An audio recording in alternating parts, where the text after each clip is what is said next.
Good morning, people. It is Thursday. No, it's not. Friday. You on yesterday's document? No, I'm not. But when I click it at the top, it says Thursday. I come back out and I've gone back in again, and it says Thursday. So, sorry. Let's start again. Good morning, people. It is Friday, the 21st of June.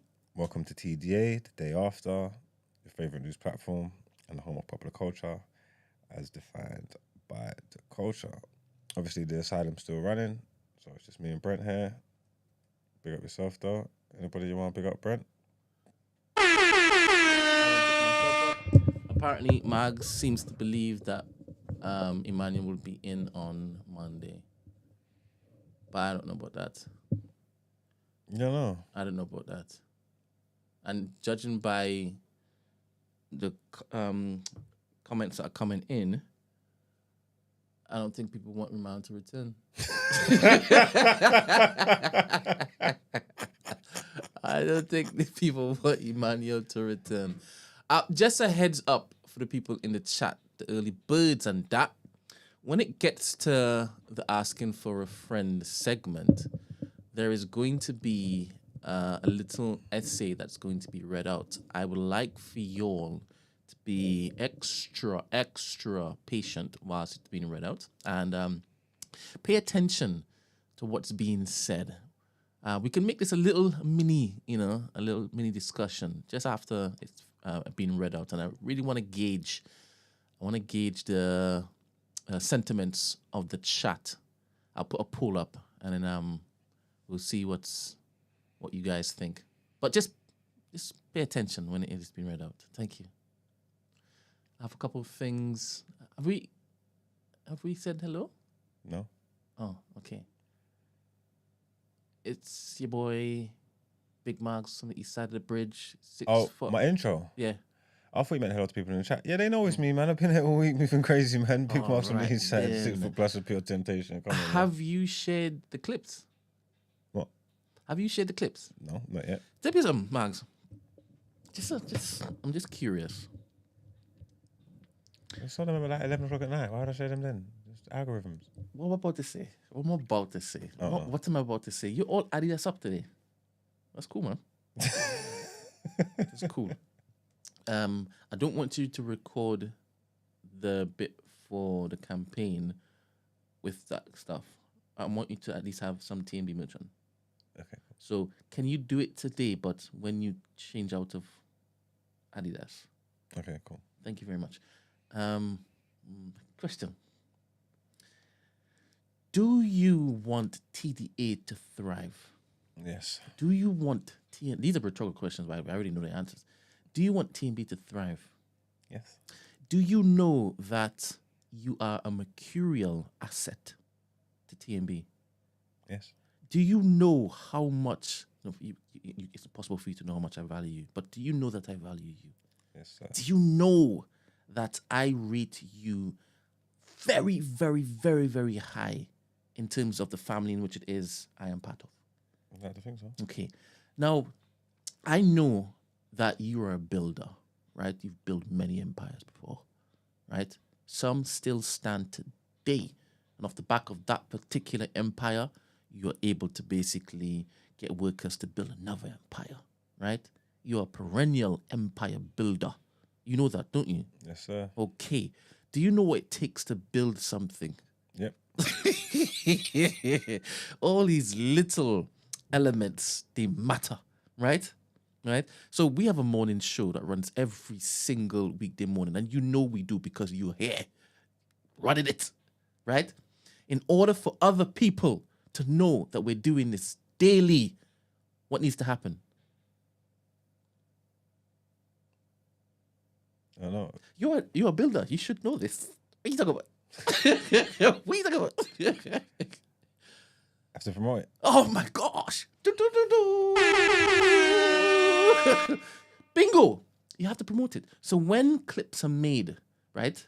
When clips are made diligently, right? We got a team of one doing these clips tirelessly. Sometimes he goes to bed at 4 a.m. after his long day of work I mean, he has a wife. He has 3 kids. I'm talking about Bobby Allaire. Wife, 3 kids. He has to feed them. He has to make sure they're loved. Are you paying attention? They're loved. They're cared for, right? And then he has to come and do up clips, right? And sometimes the captions aren't the best, right? Sometimes the little pulled in, the little wording isn't the best, right? And that's my fault because I can offer him the dingers, right? But I let him go. I let him go because I'm like, you can do it, right? You can teach yourself. But when he does it and he creates the clips and he sends it to me and then I upload it, who is there sharing it? Me? No, you're not sharing it. You are not sharing it. This is disingenuous. 'Cause you're Whatever it is that has been built is off the back of you're not sharing the clips. This is organic. And I don't want it to be organic. I need that push. I need that push. Margs, you are turning up here. You're sacrificing. You're sacrificing your mornings every single weekday. Anyone who follows me knows I share the clips. I don't share every single clip. I follow you, and you don't share the clips. You saying I don't share the clips is disingenuous. I don't share every What single... was the last clip you shared? I don't know. What's the last clip you tagged me in? No, I tag you in everything. No, you don't. I don't see it sometimes. I don't. That's a different thing you just said. What? I said I tag you in everything, and you said, no, I don't. I don't see it sometimes. Yeah, so there's times when it's not on my feed when it like whatever things you're doing, they don't come up on my feed. Like, you know what I'm trying to say? So you don't tag me in every clip that you do. Just know this. As the sky is blue, as water is wet, as Margs is the pum father, right? We will die. Tax will be collected. These are constants. Another constant is that every single day there will be a clip to share. So when you wake up, during your day, right? Before you go to sleep, you check the TDA page. There's likely a clip for you to just promote.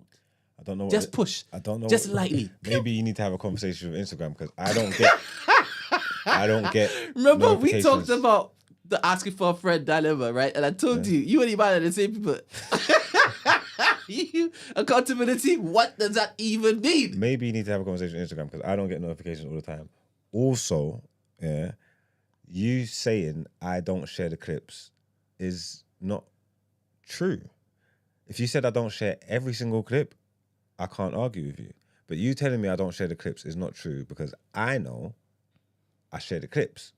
You know what I'm trying to say? I don't post them myself because you don't send them to me to post them. You just tag me in them, which is cool. And I know for a fact that I share the clips. So I don't know where to go from it because I don't share every single clip. No, there's some clips that I don't share. Cool. On purpose? Huh? On purpose? Be honest. Are there ones that you don't want kind of pushed out because of how it makes you look? Listen, you got to... Wait, Max, please, focus on me. Stop looking at that particular phone, man. I thought you don't care about what nobody says. I want to see what's going on. What afterwards, man? Come on. You're creating content, bro. All I'm saying is I do share the clips. So when you make statements like that, I say that disingenuous because you know I do share the clips. If you say you need to share every single clip, I asked you a different question. That's a conversation. Okay, what's the question? I asked you, are there clips that you'd rather not share because of how it makes you look?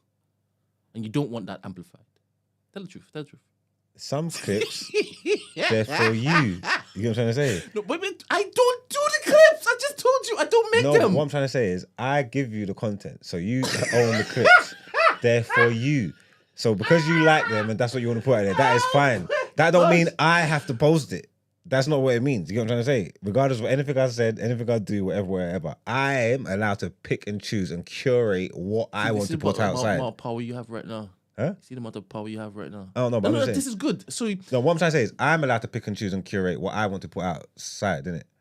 I give you this content and I'll run it off and you got access to everything I say because I said it, and you're allowed to put out whatever you want and use it in any way you see fit. I'm also allowed to put out whatever I want on my page and curate it however I see fit. So there are some things that you put out there that I wouldn't have put out there, and I'm not gonna put out there. But you are allowed to, and it's not a problem for me. You get what I'm trying to say? All right. Honestly, I love what you've said because fair enough, right? Fair enough. But now that you are a co-founder, right? Yeah. And this thing that we're building is intrinsically linked to complete, utter pathway, uninterrupted pathway towards middle and upper class, Yeah. right? And you can see that pathway. Do you understand? What do you think you should be doing? If you've said, I sit here and I give you whatever content, like you can decide to do this annex, don't you think you should then tell me, Brent, the type of content I want to share and I will willfully share is this. So you can inform me so I can inform Babiel. No, but the stuff you're putting out's good. No, don't. I heard what you said. I took what you said on board. And I was like, okay, fair. Your takes are fair. I shouldn't look to represent you in a light in which is you don't want out there in the public domain. In here, it's fine. But the amplification, maybe not. So instead, you let me know what you will willfully share, and I will inform Babiel. Those are the clips that I know if tagged, he's going to push it. Yeah, but those last two, I'm gonna share them. But I didn't. You saw me. We was filming last night. You saw me when I saw them. What was I, why would I post them now? Why would I post them then? You was with me. We was literally filming. You was with me. That was what 11 o'clock at night. Why would I repost it then? Can I ask what that means? It could be valid. What does that mean? What do you mean? When you say why would I post them then? It was late at night. Like people was like the algorithm. It's not. You want maximum exposure. Isn't it like a 24-hour like window for it to stay up? Oh, when I put but you still can see my numbers. You get bigger hits at certain times. So you basically are doing it tactically so that it gets as much publication as possible, as much promotion as possible. Is that what you're saying? Yeah. That's what you always do? I had every intention of posting those things. Just why would I do it at 11 o'clock at night? I'm gonna do it when. Yeah, when it's, you've when it's made me optimum. you've made me a believer and you've made me a happy man. On this Friday, this sunny Friday, you've made me a happy man. Thank you very much. Yeah, but I don't know. But 'cause I don't post nothing at 11 o'clock at night anyway. You know my shit goes off in the morning and gets like you know how I roll. Can I ask a question? What? Right. So I saw your stories yesterday, innit? During the time in which it is, I had posted it, and between the time you had come to the studio and then started talking to me about what I put up, I saw your stories. So you were active on your Instagram. But yesterday, Yeah, you had stories up. it was posted from the morning. My friend, it wasn't just the morning you had up. Why? What else did I have? Tell me. I can't remember. You look, because it'll be 24 hours from the evening. They'll still be there. Nope, nothing there. So if I've done it in the evening in the times that you're saying, it'll still be there because it's 24 Is hours there cycle. nothing there? No, nothing there. Just I apologize. Just what I posted just Apologize. 47 minutes ago. I lied just now. I lied, but I apologize. I thought it would have been time. I don't thought post. it I would have don't. been posts. I'm active on socials in the morning Mm. and earlier. And maybe sometimes throughout the day I might, but I'm not. Sorry for lying on your name. I don't know why I did that. I didn't have to do that. I just thought it would have been a. Mm-mm. Okay, never mind. But yeah, man, I got you, man. How come you like your name disparaged like this? How come? Yeah, man. Like, Oh man, I don't care. but you care sometimes. When do I care? Like, When you are actively pursuing something, right? And you and you don't and you don't want that disrupted. Because that might scupper things in the present. Oh my gosh! I can't wait. I can't wait. I can't wait. I can't wait. I'm so impatient for everything to be up and running because there's going to be so much fun to be had. So much fun. Too much fun to be had. And it will be sticking it to the man. You understand? That's the most fun I'll be having. Sticking it to the man. That's the most important. Creating stories is creating stories, right? Cool. We can do as much as we want to do. We'll become the new Black Netflix. That's lovely. But sticking it to the man? Oh my gosh. Oh my gosh. Oh my gosh. Anyway, I have a couple of things to show you in the intro. I want your take on it. All right, cool. First of all, can you read the Spotify comments? Let's go. Yeah, they said up us case, Brent. Yeah, you did. Look, I said, I said I converted. I'm converted. You did. Here's some Spotify comments. Curtis Jackson says, this show, without the disciplinarians that are Eman and Esther, is something else completely. Rename it, because when it's just used to, it's really just no behavior and conspiracy theories with Margs and Brent. What you got to say about that? Hmm? What you got to say about that? That's not true. It's not true. It's not true. It's not true at all. At all. Thing is, this was never created for it to just be myself and Marks. People need holidays. Do you understand? Plus, I'm only talking about conspiracy stuff because the man put it in a flipping document. It's true. You know, I don't force my theories onto people at all. Like, I really don't. Like, if people ask me, I'm like, do you really want to know? I'm like, all right, cool. Now you've got me here. Here you go. But outside of that, I don't force it onto people. Like, really. And I can live long in both sides of my mind. Do you understand? I could enjoy the present so much. I haven't explored the world yet. And there's so much to basically enjoy in the world, right? And just how people are. They're their own little universe. I can get lost in that itself. But history is also important to me, right? And how it's been bastardized is also important to me. And I watch a lot of stuff. I read up on a lot of stuff. So I'm like, here's what I read. Not here's what I think is true. Well, I do say that after I kind of, wait up. But it's only when I'm asked. I don't force it onto people. True. Yeah. But anyway. And I'm the same every day. So the only difference is now there's no one else to cut the cameras to. So. All right. Elizabeth said, if your partner tells you they were tempted and didn't act on it and was open enough to tell you, that's a good thing and an opportunity to work on the relationship to make sure it doesn't happen again. 1 second. If your partner tells you that they were tempted and didn't act on it and was open enough to tell you, that's a good thing and an opportunity to work on a relationship to make sure it doesn't happen again.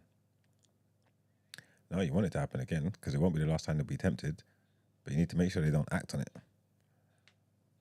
Temptation is temptation. Everybody faces it. Some people just don't give into it. You know what I'm trying to say? So I don't know what kind of conversation you're going to have or what kind of work you're going to do to stop people's temptations. But you already done the right thing, or they already done the right thing by not giving into it and being honest with you and communicating it. So you want to hope that happens again. I don't know. That's just how my mind works. I could be miles off it. I don't know.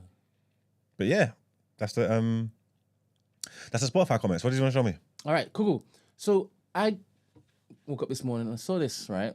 And it kind of speaks to the same conversation that we were having about the Kendrick thingamajiggy concert, right? I'm not gonna play all of it. This goes to show this rap beef was never about two dudes disliking each other. This was never about Kendrick going crazy on Drake because he said some slick shit in a song. Kendrick's hatred for Drake runs so deep because it's not just about Drake. He hates everything that Drake stands for, everything that Drake is. And in an ideal world, if hip-hop was protected and gatekept the way that it should have been, and if hip-hop hadn't been turned into this mainstream, commodified, hot mess of a genre that it is right now, an artist like Drake wouldn't exist. And he certainly wouldn't be regarded as one of the leaders of the genre. Y'all gotta remember, through this whole beef, one of the biggest and valid critiques that Kendrick has had for Drake is that he interacts with hip hop in a way that a colonizer would. He's just here to stack his own coins. He's not here to build, uplift, or really create anything with any true artistic integrity. The dude is not from here. He has literally come here and cosplays as the people that are on stage. Do y'all realize that? The people that are on stage are living the life that Drake and other corporate manufactured artists are pretending and cosplaying to live in their videos and in their concerts and all the things. And it's... I think that's fair. I switched off, man. I don't like people like this. Talk to me. I ain't got time for it. This is what I didn't like the whole beef in the first place. Everybody wants to come and do dissertations and all these things and go in front of the camera and give me opinions I don't give a fuck about.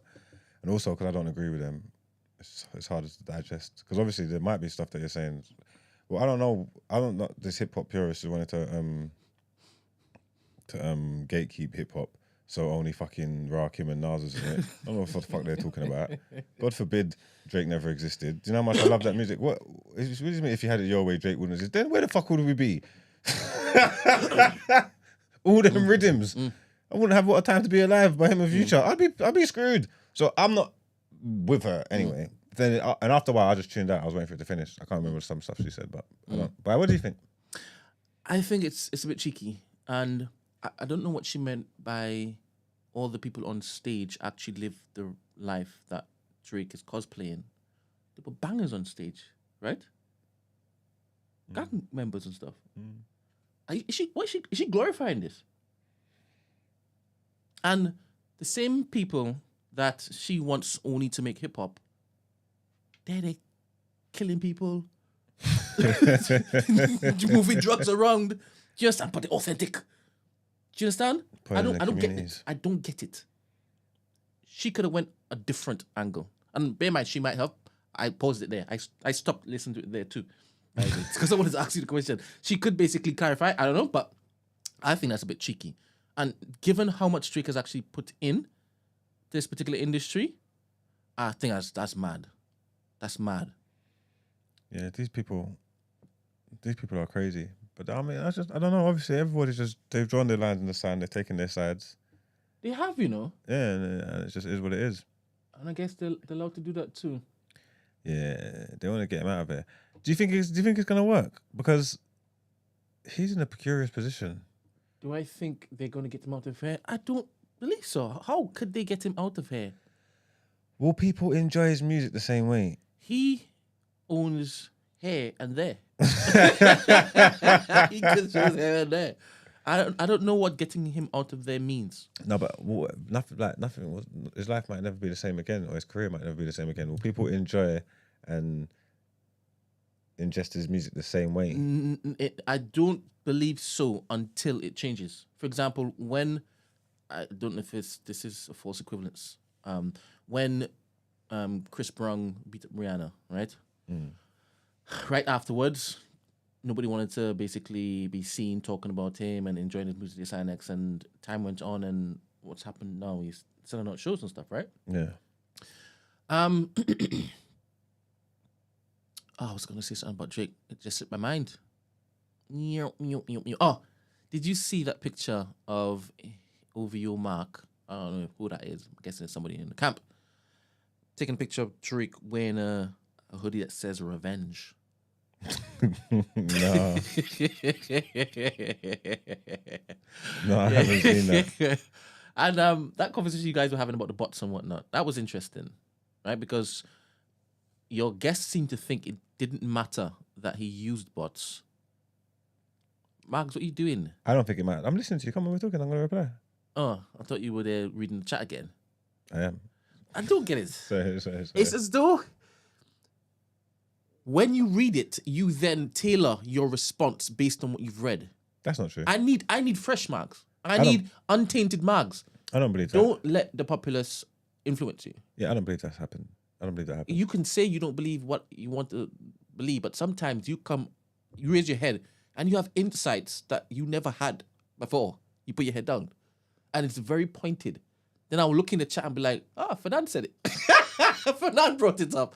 Oh, where did that come from? Original thought? No. You got it from Fernand. No, that's not true. Sometimes it happens. No. Next time it happens, I'm going to point it out to you. You point it out to me because sometimes I'll be saying things and people be agreeing with me. It's just like we having similar thoughts because ain't nothing new under the sun. It just be happening. Spider-Man. Sometimes I'll be saying things and someone be saying the same thing in the chat. It's not because I read it. It's because I said it and they thought it. I need to get one of those things that locks off any data when you get into this room. Because I only want original thoughts. Back to what we were talking about. Crap. This is what happens when... You was talking about the bots.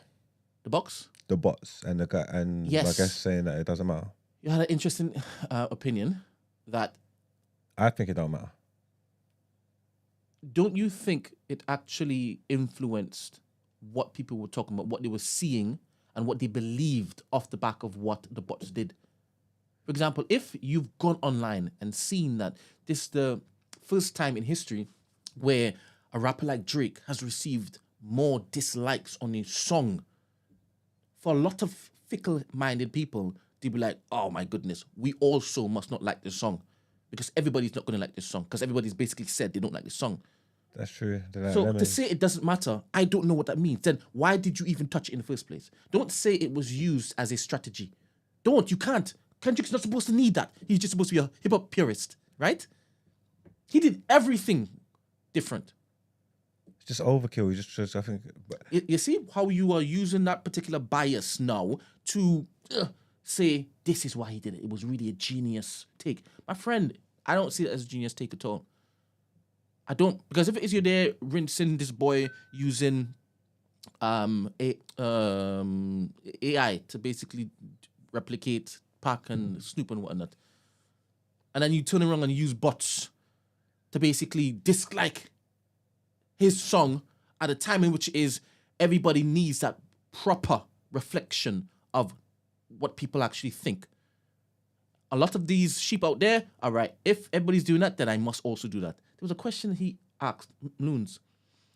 If everybody's saying the same thing, then surely I should also say the same thing because everybody agrees with it.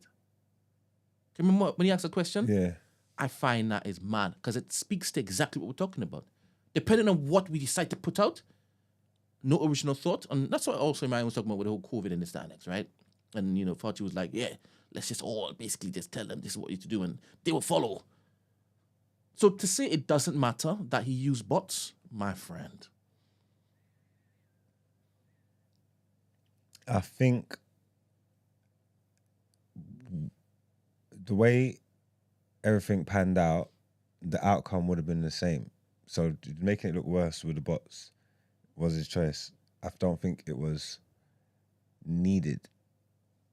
That's why I would say it don't matter. I don't think it's the bots that's turned the tide in the beef. You know what I'm trying to say? That the sentiment was the sentiment. People was feeling how they was feeling. The people on the timeline that was talking what they was talking and getting involved in the people jumping on TikTok and going on in front of the camera, that weren't bots.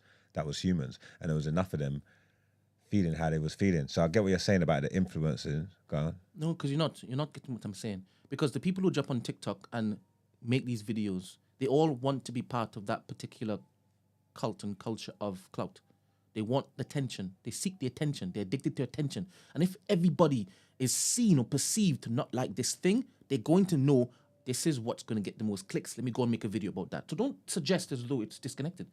And they had their own original idea. No, you see it every single day. Once it is this particular thing is happening. You mentioned Lin May. What are you talking about? You know me.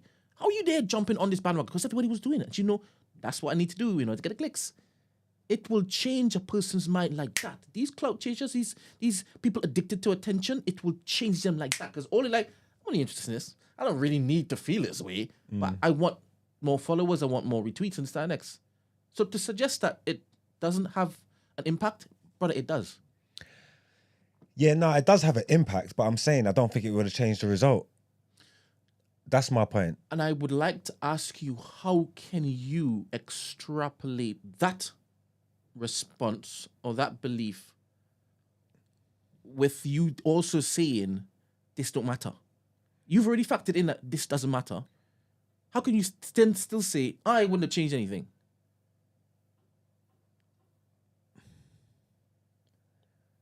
Because I was having human interactions with people, and I get what you're saying. Well, I can't prove what influenced them, whether it was the bots or not, or the dislikes or not. But the people that I was seeing and the way that they was feeling regarding the music, it was the music, the fact that they already harbour hate for my man and wanting him out of there and all these kind of things. These stuff were real things that people were feeling and people were expressing at the time. You know what I'm trying to say? And they was doing this kind of stuff with glee. So I witnessed enough people like doing it like off the rip. Like, you know what I'm trying to say? Like, getting involved and piling on and the witch hunt. I saw them outside the yard with the pitchforks. Like, I saw it. Like, you know what I'm trying to say? Like, this is why, in my mind, it's like they couldn't wait to get this shit off. Okay, you know what I'm trying to say? There were so many people that was quiet that didn't want to say nothing because it's like what you're saying. When you go against the grain, sometimes you're seen as a hater or whatever it may be, when something's popular and people like it, even if it's not good, but if everybody's championing it and you come and say your opinion, oh, I don't like this, you sound like a hater. Do you know what I'm trying to say? And there's a lot of people that have probably felt certain ways about Drake and his music and his personality and his character and felt like they couldn't speak up because he was popular, and they'll just get chastised and being called a hater and all that. So once this opportunity came, yeah, once Kendrick was going at him and this came and he gave these people a voice, they couldn't wait to jump on and tell you everything how they've ever felt about this guy. You know what I'm trying to say? And I saw that, and people was feeling that, and they was doing that in real life. Not even just the internet, and going around places and having conversations with people, phone conversations, real life conversations, things that was going on at the time. I saw enough of it to know that this had real legs, that this is a real thing, like they was on him. So that's why in my mind, the bots giving him the dislikes and videos, I get what you're saying, because that's definitely influences people and it would have helped pile, but it was just a pile-on, if that makes sense. It was just vicious, innit? It was just a pile-on. I don't think it would have changed the end result. This dude it was an uphill battle from Jump Street, regardless of the bots and all that. That's just the way it looked to me when it was the way it was playing out, innit? So I think I hear you saying, Brent, if I didn't have access to the internet, I listened to the tracks and I made my own opinion as to who won. I can hear you saying that. If I hear you saying I spoke to my brethren who also, like, they didn't win on the internet like that, and they all said this, that, next, I could hear that, right? But when you know that in order for the masses to go to Spotify or to YouTube to run something up, they have to basically hear about it. And if the bots, and the main purpose of the bots, and it's not just during a rap beef, it's also during election time, is to create that illusion that something is what it isn't. Because they know that off the back of that, it will encourage other people to basically go along with it. That's what Facebook was doing during election time. That's what Twitter was doing during COVID time. You have examples, case studies all across history for as long as social media has been popping, right? That's why it's so dangerous.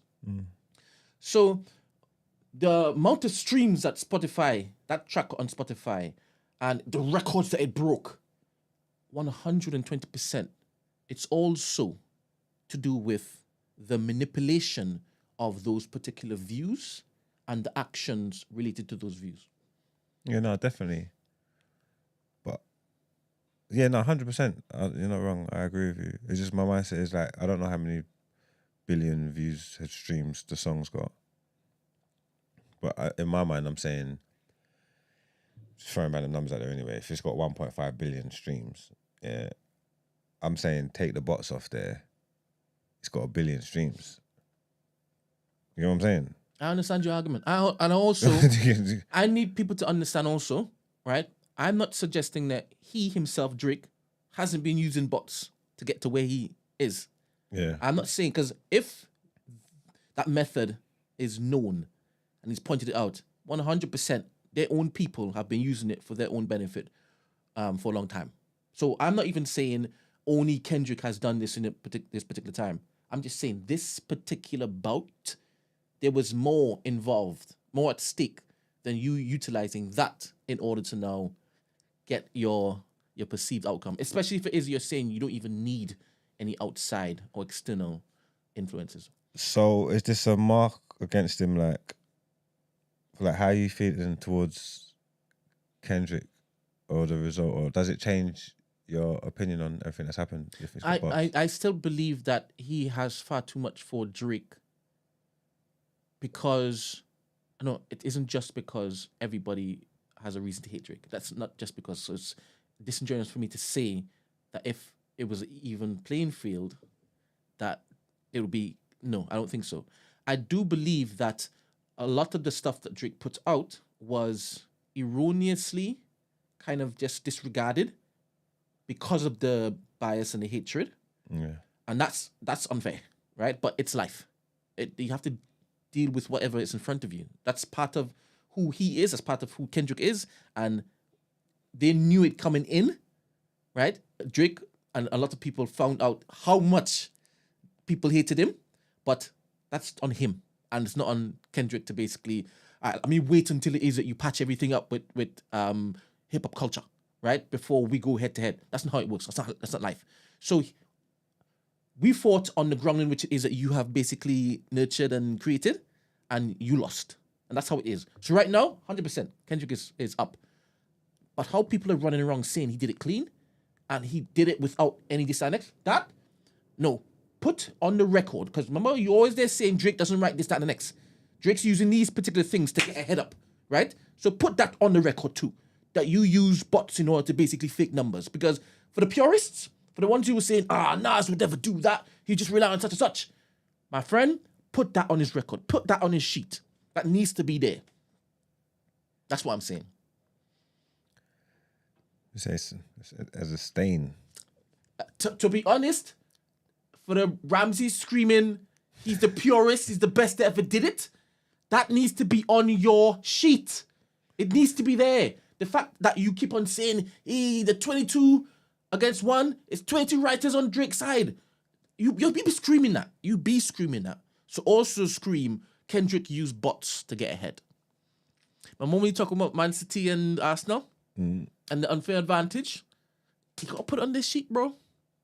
Those trophies have to come with receipts. This is what happened. Give me context. Go put the context. It's important for historians down the line. No, I heard that. You get me? It is important. All right. Finally, we did something wrong yesterday. What did we do yesterday? In fact, I did something wrong. Let me take accountability. I did something wrong yesterday. Remember this? Yeah. Remember this? Why are you doing this for?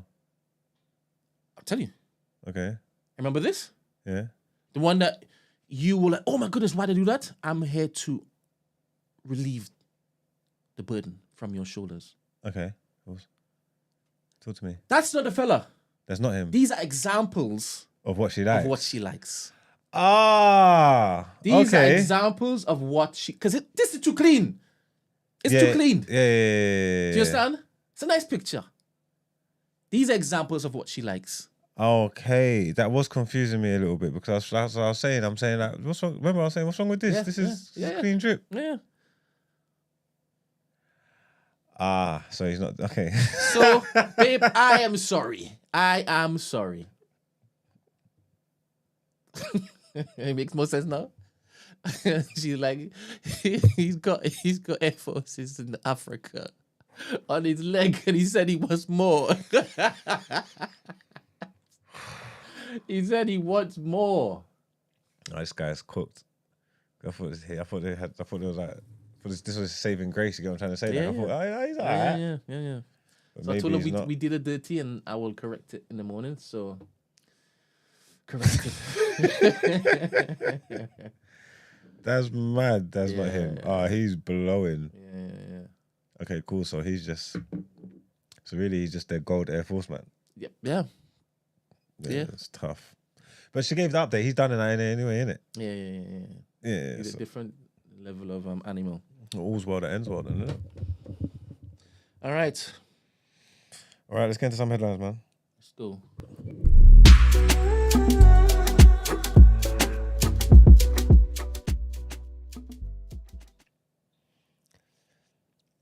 So, our first headline is about Rishi Sunak being incredibly angry over alleged election betting.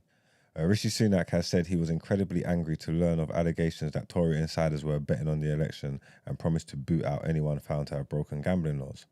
4 people linked to the Prime Minister are alleged to have bet on the timing of the general election, including the Conservative Party's Director of Campaigning, Tony Lee, and the police officer in Mr Sunak's close protection team. 2 Tory election candidates, Laura Saunders and Craig Williams, have confirmed they were being looked into by the Gambling Commission. Asked about the cases at special election edition of BBC's Question Time, Mr Sunak said he was incredibly angry to learn of these allegations. Speaking to the audience, he said, "It's a really serious matter. It's right that they were being investigated properly by the relevant law enforcement authorities." Our next headline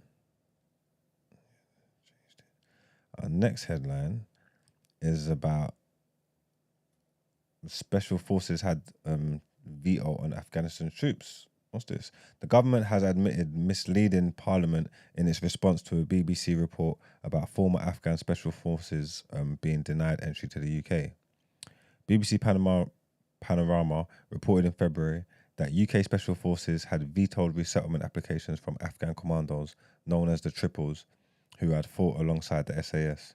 The veto was controversial because it gave UK special forces decision-making power at a time when Afghan commandos were potential witnesses to a war crimes inquiry investigating SAS. Former members of the elite regiment said that was a clear conflict of interest, saying it could stop members of the Triples giving evidence by keeping them out of the country. The BBC report promoted the Shadow Armed Forces Minister, Luke Pollard, to write to the Ministry of Defence in February to ask whether UK Special Forces did have a veto over Triples applications.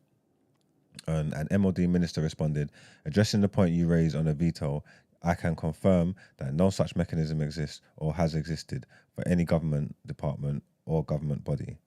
Now, separately, the former SNP defence spokesman, Stuart MacDonald, submitted a question in Parliament and was also told UK Special Forces had never had a veto over such applications. The denial suggests the BBC reporting was inaccurate. But Mr MacDonald received a letter this week from Defence Minister Andrew Morrison informing him that an error has been identified in the parliamentary question response provided to you on the 22nd of March 2024. And our last headline of this segment says teenagers who refuse national service could forfeit driving licence.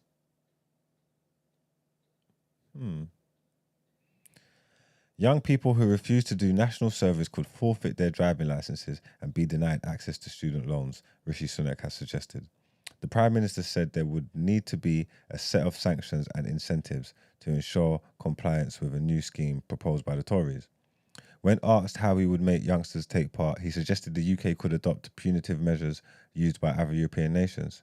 The Tories have included plans for a new national service scheme in their manifesto.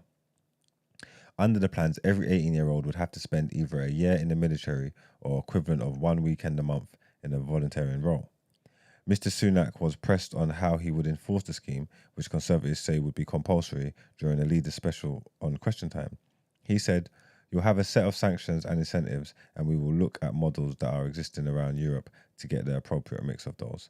And asked what that meant, he added, "There are all sorts of things that people do across Europe, whether that's looking at driving licenses, or other access to finance." He wants to take away the kids' licenses. Rishi's a madman, isn't it? Rishi is an absolute madman. But yeah, conservatives. But yeah, that's the end of our first set of headlines. Let's get into what you're saying, topic of the day. All right then.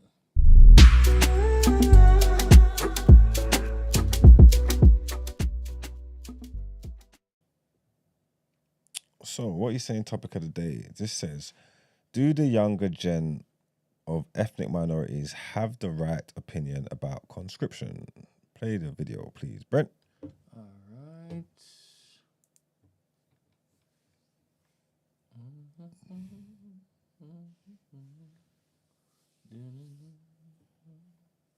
Let's see what this is about.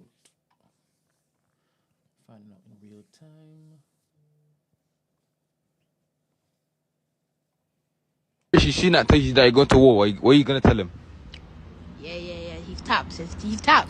Man got a Bible here to pray that I'm safe. Yeah. I'm coming back to Nigeria. No more. Tell him. First of all, I'll tell him to look at his family, Yeah. ask himself if it's worth losing his own life, Yeah. trying to send me to war, Yeah. and then send him to war. You really think I'm dying for a country? Say nothing. Crazy. You're on Crazy. it. No. Don't you play Warzone and Fortnite and stuff? Yeah, but it's different. The war zone, like, it's like controls in that. So it's Yeah. easy, but I'm not doing it in real life, though. If you knocks on my door and tells me that I'm going to war, He's like, you're going to war right now. I'm going, bro. You're going. You know what it is? I love Tube so much, innit? Imagine if nobody goes, there's gonna be no more Tube, bro. Yeah. So it's like, I have to go in it. But then, like, when I go there, I'm not gonna be fighting, bro. You're not going to be fine. What are you going to be doing?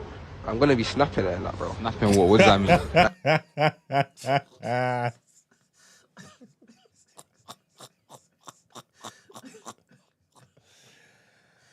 Man said I'm gonna be snapping it and that, bro. That's facts though. The guy's dying in that. What about you? What, are you going to war? Why would I go to a war for a country I don't even like? Yeah. Literally. Like, you can send me back to Morocco, I don't mind. You seen I started the war, so really, I just moved back to Pakistan. Or, I wouldn't go to war. I might run go classic like 1 year, but that's it for him. Well, if Rishi Sunak tells you that you're going to war, what are you going to... That's funny. I like that they engage in politics at such an early age. That is funny. I'm not even gonna lie. Again, don't you think it's funny that obviously, like, even like back in the day, everybody used to get so mad when they used to say go back to your own country, and now that's everybody's moving like that's the flow that they're on. Yeah, he just said that for the camera. We say he don't want to go Pakistan. No way. No way. I said no way, no how. Parents be like, nope. Mm-mm. Do you think it like what if the people in the 40s and 50s had this attitude? It kind of, which we had different thoughts there. What you talking about? Just about not going to war and not fighting. Well, one of them said he would, and he wouldn't He snap. said he's not going to fight. He said he'll go, but he's not going to fight.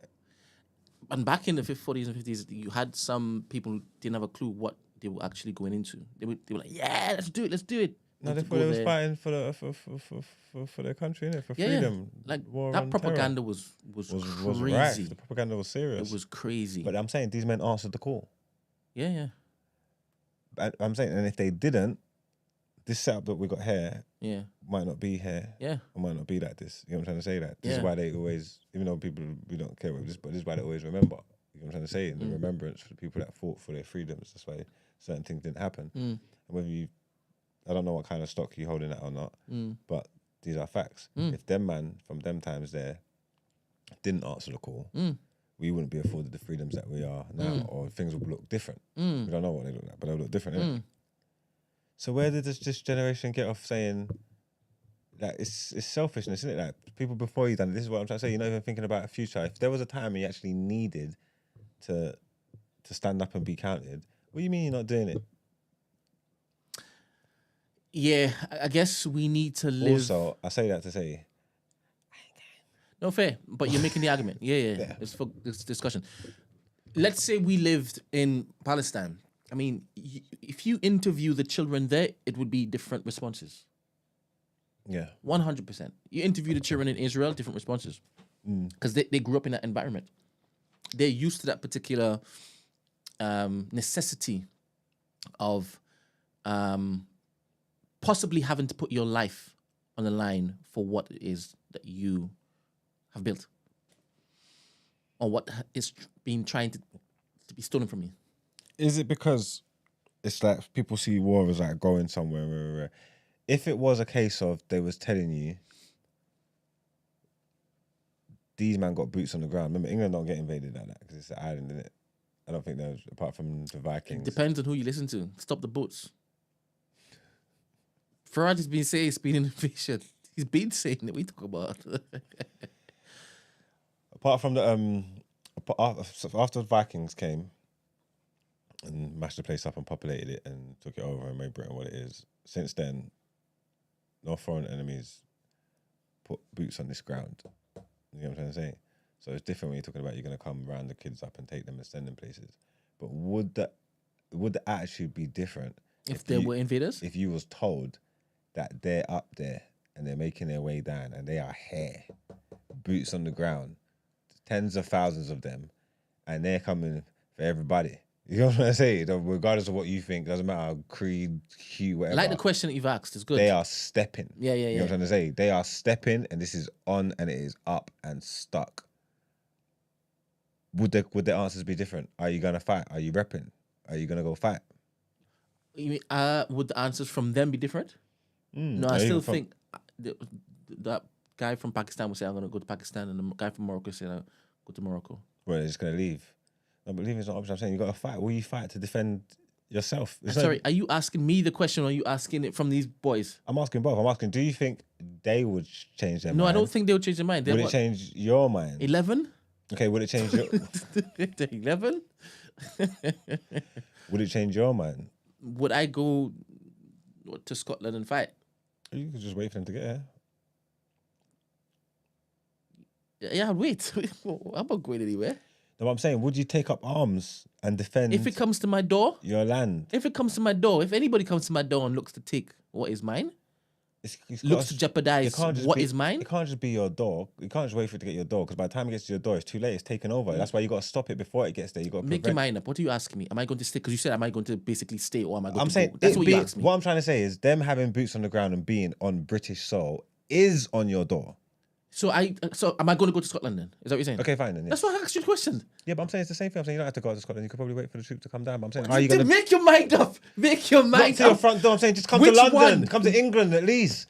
Okay, are you going to meet them halfway? I'm not going in to the Midlands? Scotland. Okay, are you Because going in my to the- head, the Scots, Braveheart. they fight well. Yes? Okay, they've been making their way down. They're in the Midlands now. Hmm. We're trying to gather some troops to go to the Midlands to put up a final front to stop. Are you going to the Midlands? No, not yet. Because they've been, those in the Midlands been telling me, get out. So let those people that you are there saying, hey, go England, right? Let them come up. Let the locals, the natives, go up and fight for what it is that they've said is theirs, right? And after they've all been gone, we will call in the big boys, the blacks from over in the continent, and say, all right, cool, the whites are gone now. Let's get rid of these people and we can have England. We can say little Africa. It's a little Africa. You can't get reinforcements from the continent. If there's any blacks left, I believe that the blacks will answer the call 100%. No, but in my story, you can't And get. we got bare ships. You can't get reinforcements. The from ships are continent. different. It's No. just about everybody here. See, and this is what I'm trying to say. You are moving like Cersei. Go on. Huh? Go on. You didn't want to go to the north to stop the White Walkers. You're Yeah. worried about your own things, but you Yeah, are yeah. worried about the wrong things. Yeah, the yeah. right thing, the sensible thing would do to gather your forces to go and stop the real threat. Yeah. You know what I'm trying to say? Yeah, yeah. And she's just lucky that it panned out how it did. Yeah. Because if it didn't, they all would have been screwed. Yeah. So make an argument why jump outside of yourself now and you're not talking to Marx. The same Marx who said that he's not going anywhere, right? Make an argument for Marx to basically pick up arms to go up to Scotland or the Midlands. What would get you out of Hackney?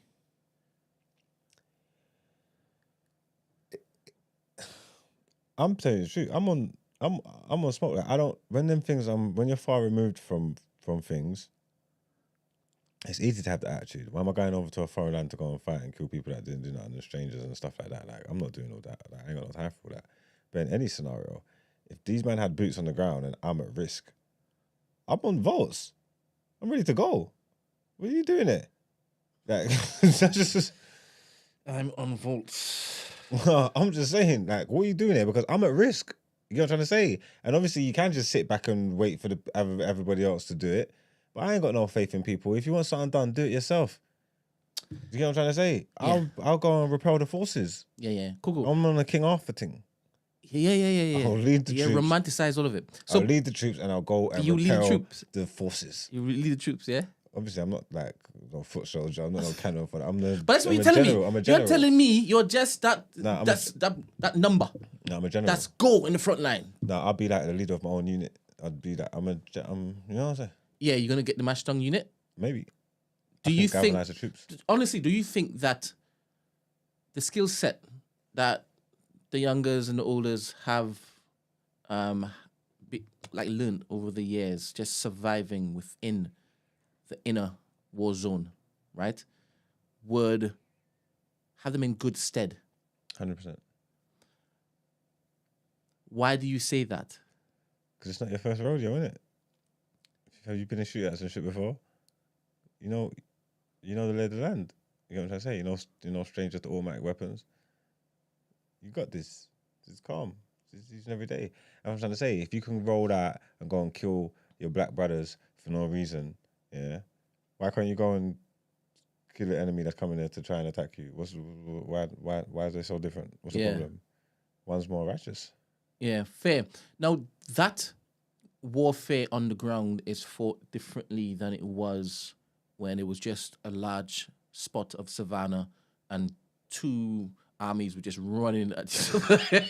That was tough. If that was still the case, would you still sign up? What if it was like a Vikings thing? Yeah. Like axes and we got to go on that. Let's start with Vikings before we move on to guns. Go on. If I was good. But you need to learn how to like use the axe and stuff, right? Yeah, I suppose. But you can't do that in the space of a couple of weeks. Yeah, but if it was those times, I would have been privy to the thing. It's just like, it's gun times now, yeah, and I've got experience with guns. If it was axe times, me being me, I'd have experience with axes. So I'll be straight. But I'm trying to say, if I had the skill level, because that's what I always think about when I see the movies and stuff like that. Like, there's a lot of people that's going, they're just not canon fodder because there's no cannons, but you know what I mean. Yeah. And them man are crazy because I don't understand. But then there's certain men who go into that field and they're skilled, innit? You know what I'm trying to say? Like, they do their thing. And I get why them man they go, because they're bad man. You know what I'm trying to say? Like, them man are wicked man. They're skilled. And I'm saying, if I'm of that elk, yeah, I'm straight. Let's go. Today's a great day to die a battle, man. Let's go. Go to Valhalla. Why not? I can get, if I'm prepared with anything in life, if I'm prepared, I'm cool. I know myself and I know my limits. You know what I'm trying to say? Like, if I'm not prepared, if this is above me, if I ain't got this covered, why the hell am I going to go and do that? I ain't going to go and do that. All right. So back now in 2024, where the world should know better, right? And you can see through the lies and the deception of those who want you to put your life and your family's welfare in jeopardy by going and fight for your country. Isn't that voice telling you, I'm not doing a goddamn thing for you? You're not my savior. You're not my God. Yeah, I suppose. But then also, if that was the case and it really mattered and that was your choice, then you just got to live with the consequences of your actions. And if you lose the war and then your livelihood's gone and thing because it pans out, then that's all on you as well, innit? Do you get what I mean? Like, if it was a necessity, and obviously they're playing with your mind, it's not like that, but I'm just saying if that was the case, if you actually needed to do something to stop something and you didn't want to do it because of that's how you felt, you also got to be prepared to live with the consequences if your side lose. You know what I'm trying to say? Because we're here, anything could happen. Your life as you know it could cease to exist. Your freedom's taken away, all these things. And then was you better off for it or was you worse off for it? Because whatever situation you get into, you might have thought, fucking hell, maybe I should have thought if we won this war, we wouldn't be like this. And obviously, I might not be here to experience it, but still, got a family, children, future generations. Sometimes it's not always about being selfish, man. Fair. But as you sit here as Mags today, the only thing that you look to die for is your family, right? Yeah. So if the question was posed to you today, the only thing that you would fight or go to fight for is if it is that your family is in jeopardy. That's the only thing. So no other propaganda is going to get you going out there. It's not going to be to save these great British Isles. That's not going to get you. But if they're on the Isles and there's a chance of losing, my family's in jeopardy. Suppose Like, why wait till after the fact? You got to be proactive. When you say jeopardy, it's not like they conquer and look to kill everybody who's there. They now look to want to just control you. They're going to be the new government. Yeah, but in my mind, Just the new owners. You've had bosses that switch around. but in my mind, let's just say that they're going to go house to house and kill everybody or kill the But first why is that ones. in your mind? Because it's more fun. It's more jeopardy there. You know what I'm trying to say? Let's go put some jeopardy there. If we lose, they're going to come through and they kill all the firstborns. Fair. You know what I'm trying to say? Come on, man. Yeah. Well, of course, it can't be anything else if I'm asking you. Tell me something. You can kill a man, right? Potentially.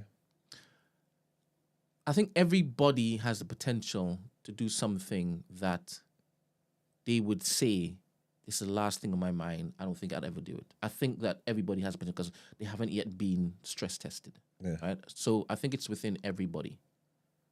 But multiple, I'm not sure if it is that you've ever had to sit with the knowledge that you have just taken somebody's life. And then you add more, and then you add more, and then you add more. Do you think you have that particular disposition, temperament, where after a while it's numb? You compartmentalize it. You see it as they're not really human beings who have a soul or who have families, or they had a purpose before you cut it short. Can you detach yourself from that and become a serial murderer?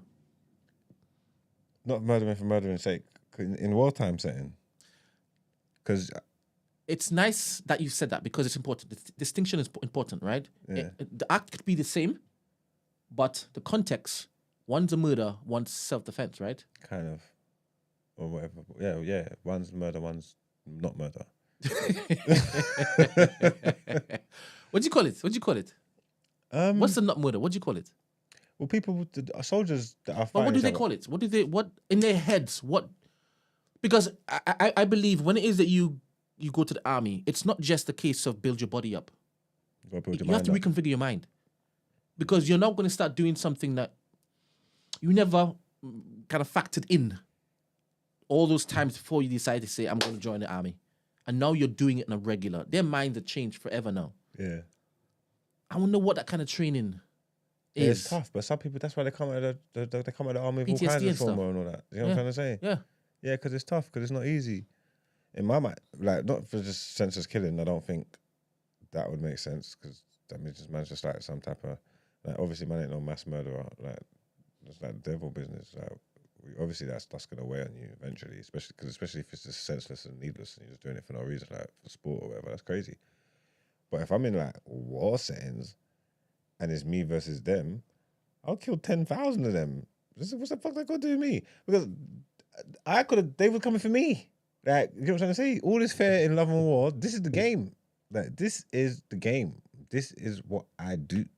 You know what I'm trying to say? I don't think all like, who was I gonna say? I don't know, then Game of Thrones, man. You're not a Vikings, man, are you? But I'm trying to say, when these men are on the front I'm not lines, the Vikings man. do you don't watch Vikings? Of course. Oh, he's know about Ragnar and them, man. Yeah. Yeah, I don't think Ragnar's at home. Gina afterwards. sees you as Ragnar Lothbrok. Yeah, she knows. Warlord things, isn't it? She knows. You get me?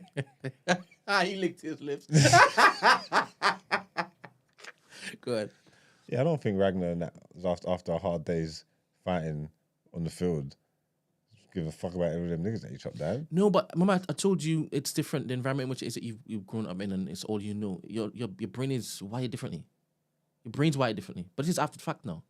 You're coming from a civilized living to now having to have your mind think, okay, Viking now. Okay, I get what you're I saying. don't think that particular transition happens just smoothly. Yeah, I make you right. Someone from a different background, from a different life. And that's why I did ask you about 100% gonna be super whole Hackney traumatizing. stuff, because where I sit and where you sit is completely different. Do you understand? We are sitting in the same thing, but we didn't come up with the same. Do you understand? So even your approach to this would be different than mine. Do you understand? You've had your liberty, like, in the balance for longer than I have, in that particular sense, that combat sense. Do you understand? And one would say you chose every single time to go there. I would never do that. I've got scars on me all over my body. I ain't got no scars at all. I've got gunshots. I've got no I've tattoos to stab cover my scars. wounds. You have everything. That's why she calls you Ragnar.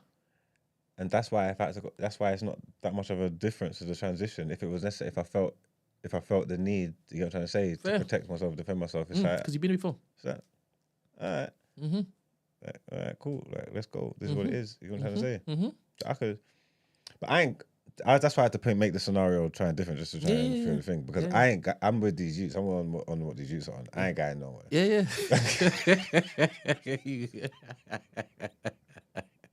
I hear you. I don't give a fuck what they did in World War One or two. Thank you. You know what I'm trying to say? Lest we forget. Big up you. Nah. Yeah. Like, you know what I'm trying to say? I ain't doing it. Yeah. Like, armies are madman thing. Like, even people that go and sign up to the army now and potentially can go and that's, you are sick in your skull. Like, you are, madman thing. I ain't going to no army. To do what? For what? Yeah, nah, you lost your mind. That's why the jeopardy's got to be there. I got to be under major threat. You know what I'm trying to say? Like, it's got to be real for me to even consider doing this nonsense. But I ain't going to no army. You get me? For these people. And then obviously, ethnic minorities and that got a different history with Britain, and the way that they treated us at wartime and stuff like that. And the whole reason why there's so many of us over here is because you was bringing us Colonizing over everything, here yeah. and to use us as fucking cannon fodder and on the front lines to buff your white soldiers and stuff like that. Like, you get what I'm trying to say? So we've already been treated down bad in war, and they don't get remembered like what they're doing. They just move like it was just the English people remember it. They don't send out the same kind of love to India and the Caribbeans and Africa and all them kind of things. You know what I'm trying to say? So as ethnic minorities, we've already got a different mindset with this stuff. So people could be seeing these kids, and even white people could be seeing these kids and feeling however they're feeling towards them and all that. But user ain't us. You know what I'm trying to say? Like they ain't like us. This is it. You know what I'm trying to-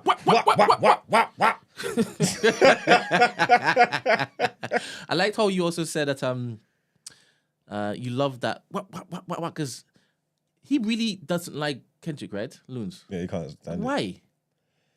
Because what that concert was wavy, right? Yeah. And what he was able to do, even if it was just for the night, to be able to bring those particular gangs on the same stage to say we are united over this cause. That's wavy. Yeah, but right? Loon's bias knows no bounds. And that's what he's made his mind up. He don't rock with Kendrick. He don't rock with Kendrick. He don't care about that. So he's not even prepared to see the good in it. Yeah, he's just not on it, innit? Like, that's just where he is, isn't it? Once he digs his heels in, he's made his mind up. He draws his line in the sand, and that's where he's at. You know what I'm trying to say? Like, Kendrick's an idiot. Anyone that likes Kendrick is an idiot. Yeah. And that's where he's at. So why is he gonna watch that shit? Because I asked him what you didn't rate that shit. He's like, no. You know what I'm trying to say? And it's like, I've got no urge to go and watch that and go and listen to them songs and because I'm not a Kendrick fan like that. You know what I'm trying to say? Like, so it's kind of lost on me. Like, I couldn't care less. But I got eyes. Like, I'm a human being. Like, you know what I'm trying to say? I can see what that was. Like, you know what I'm trying to say? And even watching some of them clips, like, I'm not gonna watch it all through, but even some of the clips, it has the same effect. Like, you can see this is legendary shit. Like, even if you don't even like the music or the songs, how can you not say that was dope? Like, that was dope. Yeah. You get what I'm trying to say? But you can't bring yourself to say it. You're saying, nah, that was whack. And the thing is, there are more people out there like Loons than we might even know, right? There are people who would just discredit this guy, Kendrick, because of his style, or the style that he thinks Kendrick has. Because remember when, as I was saying, that Kodak Black is a... So on Kendrick's album, he has a track with Kodak Black. Kodak Black. I'm like, I'm seeing Kodak in a new light. Maybe it's what he decides to jump on that I prefer than his own stuff. Okay. Because that was sick. I'm not gonna lie, and obviously it's different strokes for different folks. I hear all that, and he got his invitations, but he's got points. He makes points when it comes to Kodak, and because of the way he sounds and stuff, you might miss it. You get what I'm trying to say? Like, you might not, like I'm trying to say, you might not be able to digest his music properly because of his accent and like the tone sonically. Funny. It might not work for you, but Kodak be saying some shit sometimes. Like, Yeah. you get what I'm trying to say? Like, Kodak be saying some shit. Like, this is facts as well. You get what I'm saying? If you come from a certain demographic and if you can maybe relate to more of some of the things that he's saying, you might feel it differently. You get me? But he's got some points that he makes when he comes to Kodak. Fair. But in my head with Kodak, right? Because I've heard him by himself. I've also heard him on a recent track that I listened to with I don't know how you pronounce it, Dorichi, whatever.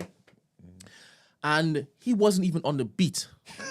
Do you understand? I cannot rearrange my brain to say this is new hip hop. I can't. Because you need to not have me, like, where do I move? Like, how do I move? I've been used to what Dorichi's doing, and you've now featured on it, and you're off beat.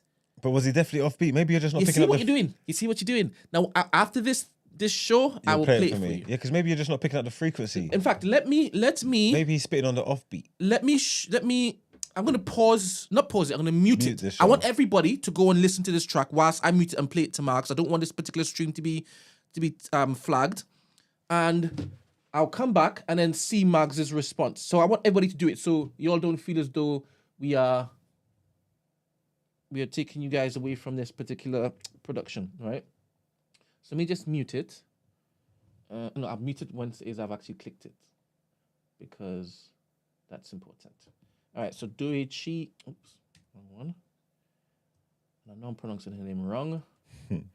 Dorichi, what it is. remix.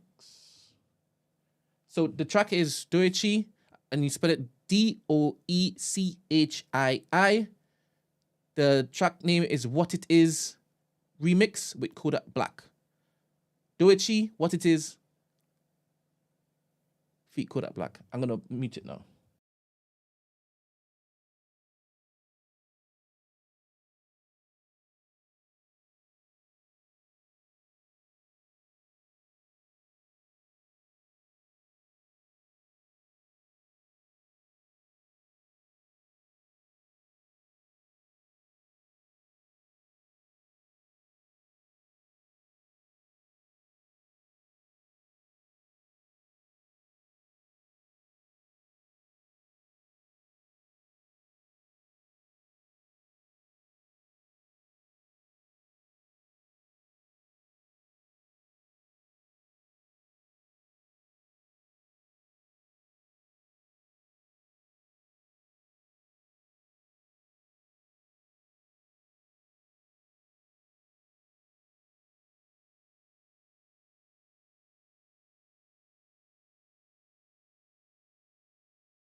And we're back. Okay, so it was just that first couple of Yeah. bars where he done that. But he was obviously he's got the creative freedom to do what he wants within the rest of it. But he ended on the beat. He innit? did. You know what I'm trying to say? So that's why he managed to do it because it didn't break the pattern in it. So like he started, he went ooh, but then when he finished, it was on the beat. Innit? Yes. So it was still on beat. No, kind no, of. It was just my friend. Kendrick would never. Do you know what I'm saying? No, I have no problem with him doing that because I've heard him do it before. It's not the first time I've heard him offbeat, but I guess it's his style, right? I can't unhear that. My ears, they're tuned to a certain patterning and etiquette whilst rapping, where you lose marks for that. That's just me. And I know it won't be for everybody because for Loons, he's the greatest rapper alive. Do you understand? For me, it's difficult for me, because I told you I don't like mumble rap at all. It's difficult for me to even engage and connect with music I don't understand or can't follow. Right? Now, in me saying that, I could listen to my piano, not understand any of the words, but love the vibe. So please take that with a pinch of salt with what I just said. But if it's in English, and you need me to listen to something, I'm going to critique the things I don't like and champion the things I do. Because I did. When I told you he dropped on Kendrick's tune and it was wavy. And I said to myself, I need to tell Loons, I think I see what it is that you said about Kodak in this track. But I don't listen to Kodak religiously. I did ask Loons to send me some Kodak joints, but he hasn't yet, right? And that's my problem with Kodak. And that's with any mumble rapper, by the way. That's with any mumble rapper. Some of these mumble rappers are so rubbish, but because of the vibe and people say it's about, or you need to be high or something when it is you listen to it, I don't. It's difficult for me to basically engage or connect. You understand? And I don't have to love everybody, but I will give credit where it's due, and I will say this is what I didn't like when I hear it. Yeah, I hear it. I think Kodak's cold though. Obviously, that kind of stuff where you go off the beat, it's an acquired taste. It's done intentionally as well. That's one thing that you have to take into consideration. It's not like, oh, he's off beat because he ain't got no skill or no timing and he don't know what he's doing. Them kind of things are done intentionally. You know what I'm trying to say? And you work within the parameters of the 4-bar beat. And once he gets back on by the 4th bar, it's once if he gets back on beat by the time he's supposed to, it's still on beat. If that makes sense. Sorry, that type of. I can't buy what you've just said. Because people play with their flows, innit? I'm not saying you can't hold that opinion. I just don't. I can't hold that opinion. Okay, cool. I can't. I get what you're saying. Big up Kodak. Big him up. All right. Next headlines. Let's go.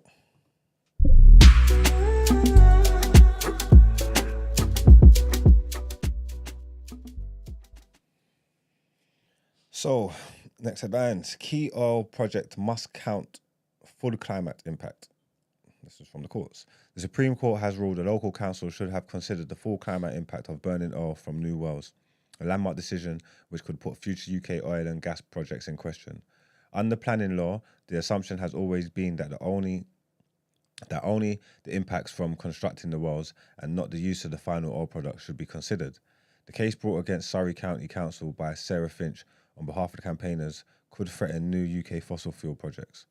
The council said it believed at the time it had followed planning law. The Supreme Court judges did not rule that Surrey County Council should reject the proposal for new oil wells, but that it should have considered the downstream emissions. While this precedent for taking emissions from products like oil into account does not stop new drilling, it is something companies will have to consider when looking at new projects. Today's judgment relates to the Horse Hill oil well in Surrey. The site was given planning permission to expand its operation in 2019, a decision that was challenged by Miss Finch on behalf of World Action Group. Trigger warning here, guys. Hundreds of Hajj pilgrims suspected dead as Mecca temperatures exceed 50 Celsius. Mecca. That is proper heat, man. Hundreds of pilgrims are suspected to have died as they completed the Hajj in the searing heat of Mecca in Saudi Arabia. Temperatures in recent days have sat in excess of 40 degrees Celsius in several areas of the country as more than 1 million Muslims descend on the holiest site in Islam, with 51 degrees recorded in Mecca on Monday. Many pilgrims, particularly older people, collapsed and required medical assistance because of the heat. Dozens were also reported to have died from sunstroke. Two officials who spoke to Associated Press on the condition of anonymity said that around 600 deaths had been confirmed at a medical complex in Mecca. Bloody hell. Saudi authorities have yet to provide a death tally during this year's Hajj. Deaths are not uncommon at the Hajj, which throughout its history has also been impacted by stampedes and epidemics.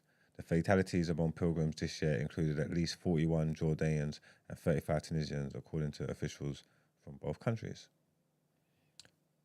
Danielle says, enjoying the Marks and Brent show today. Well done for holding ground whilst everyone is on holiday. Don't worry, I'll be gone soon. Going soon, Danielle. I'm going soon. Out of here. Peace. Deuces. 21st. Yeah, it's about no, it's still a long way. It's about a month. Yeah. Don't let them know. Don't let them know. So they can book them. That's what I tuning in. Oh, you guys complaining for that order to return. Once it does, I beg you. Yeah, you're gonna miss us when we're gone, man. But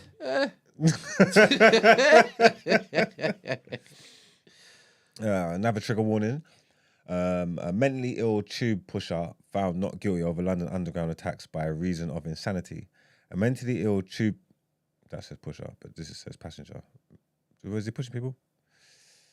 Anyway, sorry. A mentally ill tube passenger has been found not guilty by reason of insanity over 3 attacks in as many London Underground stations. including causing someone to fall onto the rail tracks. Donovan Kenlin, 39, punched tube passenger Samir Jawad at Baker Street Station and minutes later caused Angel Cambrero to fall on the tracks at Finchley Road, narrowly missing live rails. He then travelled to nearby West Hampstead Station. Sorry, guys. He then travelled to nearby West Hampstead Station where he struck a third man, Peter Acton, on the back of the head. Kenlin accepted that he was involved in attacks that occurred over 35 minutes, but denied the charges because he was suffering with active schizophrenia that caused him to falsely believe he was under threat. Jurors at Old Bailey were asked to consider whether he was too unwell to know his behaviour on October 27, 2022 was wrong and whether he intended to injure Mr. Cambrero. He was cleared by the jury on Thursday of attempted murder against Mr. Cambrero and of causing grievous bodily harm with intent to do the same. A verdict of not guilty by reason of insanity is a special verdict and does not mean Kenlin has been acquitted on those counts by the jury, but means he likely faces a hospital order when he comes to be sentenced on the date yet to be fixed. Now it's time to pay some bills. And time for asking for a friend. Oh, here we go.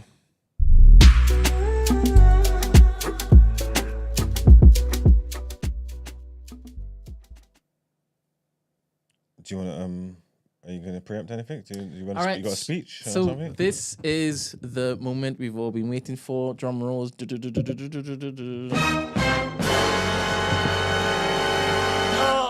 So we got this submission in, and obviously it's just myself and Mags in today.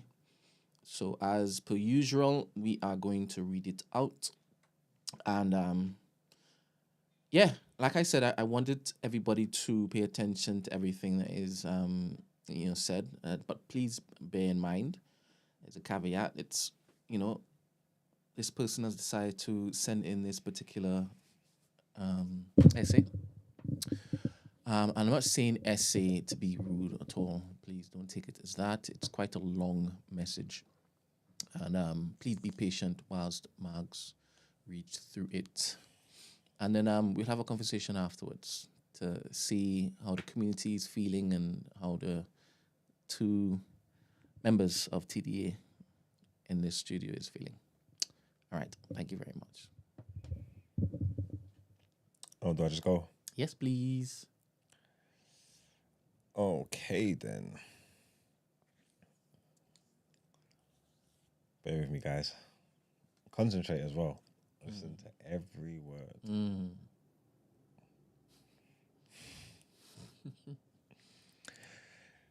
This is very long, LOL, but it's a dilemma nonetheless. I'm sorry I have been passive-aggressive when disagreeing with views on this platform. I usually send positive emails about shows I've loved and leave out criticism because that's not what I'm trying to put out to a platform that's doing its best.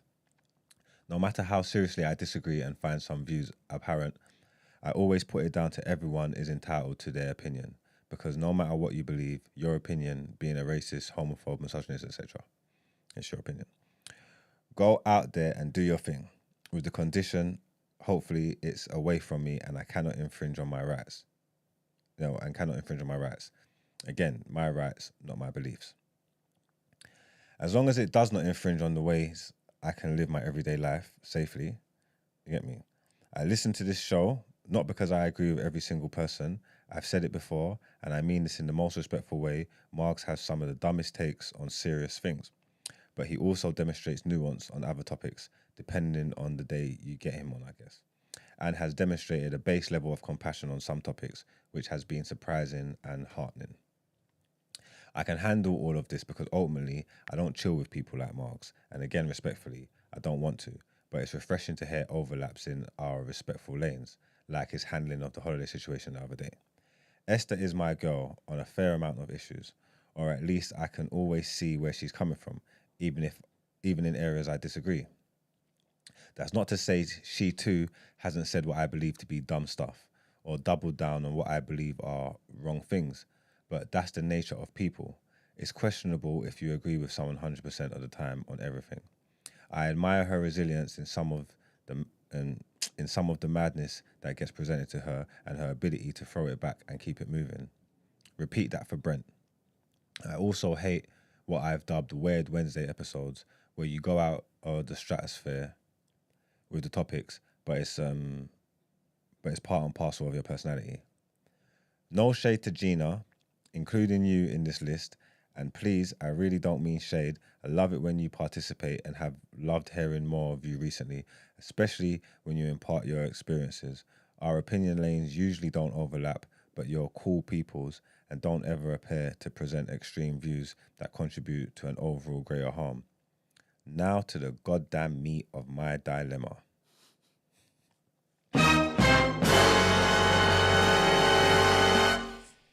I have taken in over 500 episodes of this show, so I don't feel like my assessment is baseless or unfair.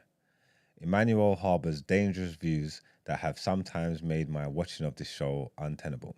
I've tried skipping, I've tried ignoring, but honestly, it sometimes feels unethical to continue supporting the show with his active role in it. This is not about whether I like him or not. That's reductive and irrelevant. I can listen to people I disagree with or don't like. I've been behind on my episodes, and the whole Dammy COVID situation playing back has just put fire in my arse because Dammy was very wrong about something. Respectfully, Emmanuel is not a good debater for reasons Dammy mentioned. He uses a lot of non-sequiturs, is that the word? Sequiturs and misdirection in his arguments to combat the original point put forward to him, which tends to confuse and exhaust his opponent, which wrongly makes them appear wrong, when it's actually him who has subverted expectations. I've heard him do it to Dammy, I've heard him do it to Esther, Ramsey, and Brent, even Black Rob. That doesn't make for a good debater, in my opinion. It's just subterfuge. I do not like Black Rob at all. He got astray. At all is in caps. But begrudgingly, he's someone I can call a better debater, even if I think he lacks basic compassion sometimes. Logic doesn't make people right or smarter, because there's nuances to all aspects of life. And to me, intelligence comes when you acknowledge that and not go for the low-hanging fruit. And I don't know if it's because Emmanuel and I are widely different people. All the points and out of context videos found on the web, all the transcripts he reads out claims to be slam dunks do not come across that way to me at all. It's exhausting because the wider context of everything is always more important than just the quote or the cropped video that fits his agenda and that isn't usually provided, and ultimately most people aren't going to go out of their way to review the wider context. I do not trust him as a credible person to consider credible sources. Saying something is from the Guardian doesn't automatically make it true. I find it hella funny that when institutions that he has admitted and we all know have agendas propagate views he wants to uphold, they're suddenly credible. And when opposed, he'll mention that they have agendas. Fucking hell, there's so much more. Thank you very much. I expect Emmanuel's response will be for me to call up and debate him, but I have no desire to, because he sees more value in winning than coming to reasonable consensus on air, which is frankly childish. Because isn't the point of the show to come to a consensus on ways collectively to help the black community? Honestly, sometimes listening to him, it feels like he's trying to parent his views onto me as a viewer, condescending, because he believes his views are infallible. They're not. Not even all the things I've said here are, and I can accept that because my opinions too are not infallible. And that's why I sent an email months ago wondering whether Emmanuel has ever conceded or altered his views on things he's discussed on the show, because I generally find it frightening that I have to prepare to listen to a dictator force his heteronormative, capitalistic, conservative-aligned views that fit the mold for his life as fact, and then expect me to believe he cares about black peoples as a whole. Von and Dammy calling up to call him out has emboldened me to do my part. LOL. So my dilemma, as an investor, how can I continue to listen and support the show and reconcile all this with my conscience? Footnote, I don't hate Emmanuel. I don't have the scope for that. It's long. And being a producer and the hand he has in this show, I definitely want to believe his propensity for good. but it's got to come from a place of acknowledging not all of his views and agendas are to the benefit of all black people. And I say that as a Yoruba woman who has felt unsafe or unwelcome by some of the things he has said, because by his standards, I don't exist, or I'm an outlier. So my choices, lifestyle, opinions can be invalidated, etc. I'm good and secure enough to have a stable sense of self, but not all your listeners do, and I worry for those who listen. Aren't in the chat and feel othered by some of the narratives you put out. Sorry, man. I hope none of what I've said is taken in bad faith, because on most days I really do enjoy this show, and when the episodes are good, they're capable of positively impacting my mood and day. Now infrequent listener. That's it. All right, so I'm going to put a poll up. The question is, what do you feel about this entry, right? The first one I'm going to say is, I disagree with her about everything. Everything, right? That's including all the other members, right? So we'll see the super stands. The second one is, she's got great points about everyone. You see the theme so far? Everyone, okay. Next one is, a bit harsh.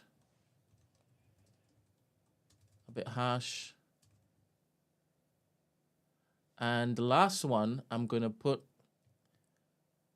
waiting for Iman's return. All right. So I purposely did that in a particular way, right? Cool. What's your first take from that? And bear in mind, the phone lines are open. This segment is for participation from the community too, right? You heard a lot today. Everybody was had a little bit said about them. She went around the room before she basically said what she thought about the pro-black activist, Melanin Jam-packed. All right. What's your first take? What were your first thoughts? Because you had the opportunity to read this beforehand, right? I gave you the opportunity to read it beforehand. So I said, would you like to read this, right? So what did you think first before you read it the second time?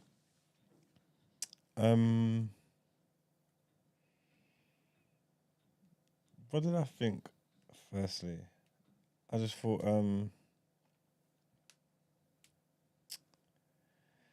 don't know. Just thought it was good to hear her opinion, I guess. Is that really what you thought first off? Is that really what you thought first off? What do you think I thought first off? Wow, he's saying, do you really want me to say? What is this I said? My friend, I do. I'm asking you for your initial response. I really want them to know what your initial response was. Because it goes to your character. It speaks to your character, right? Yeah. Obviously, she's got her opinions on everybody. Maybe she has some points. I think it was a bit... I don't know. I think it just seems like she's definitely just onto Emmanuel. She just don't like him. So my initial response was, "Fuck this bitch." And I wish we had censors, but never mind. You asked me. I did ask for your original response, and then after I spoke to you, did you change your mind at all? Like, I feel like it seems a bit visceral. She's got. I hear where she's coming from. You know what I'm trying to say? I hear where she's coming from, and the fact that she feels like that, in my mind, the way my mind works and lower averages and numbers, is that there's going to be other people that feel like that. You know what I'm trying to say? So her voice is, and her opinion is appreciated and valid around here, and maybe have to take some things into consideration. Iman does have agendas that he likes to push, as we all do on the show. Yeah, as we all do. So, yeah, for real, just listen to her. That's not taking a bad faith. She's just giving her opinion, and I mean, it's her opinion. Her opinion can't be wrong. That's how she feels. Fair.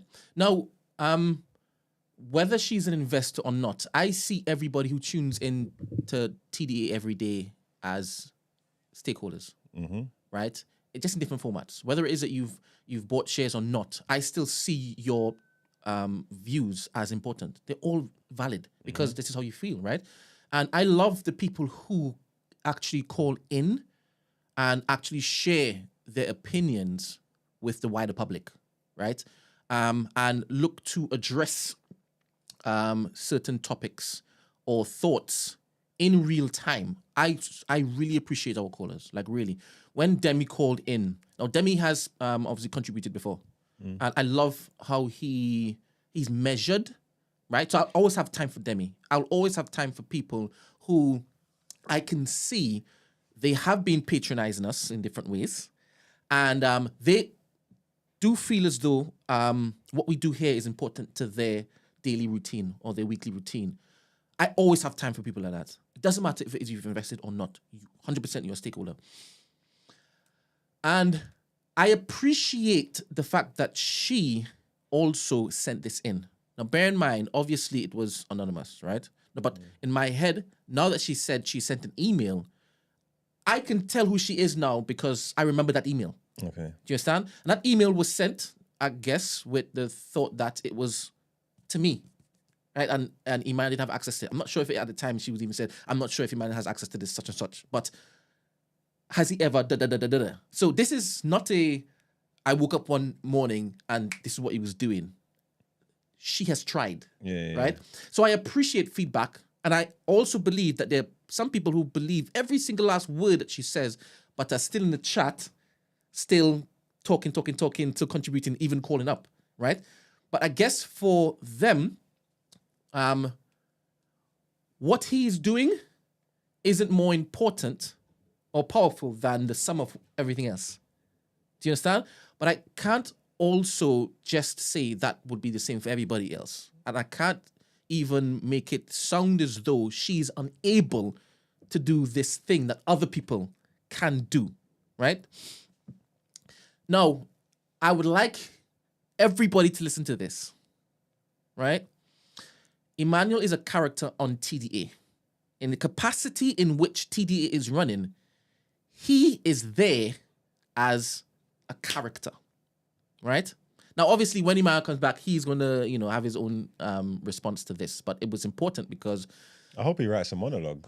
I don't think he's going to write anything. He's going to respond with his voice box. I think he should pen this one down, man. You think it should be penned? I think he should go for it. But man. if it's penned, there's a potential that it could be ghostwritten. But if it comes from his mouth, you can guarantee that's not a deep fake. Okay, cool. Obviously, it was done in a time in which he wasn't here. So I guess it was important to first respond in that same manner because every dilemma that comes in, we bring it to the forum. And we have always done that. This is no different, right? And like I said, I appreciate that she did what she did. But Emmanuel is a character, just like I'm a character, just like you don't like certain things that I do and I say, just like you're a character, just like Gina's a character, just like Esther's a character. And I tried as best as I could to try to get different points of view in this room because outside there are Emmanuels, there are Brents, there are Magses, there are Esthers, and there are Ginas. Oh, lovely.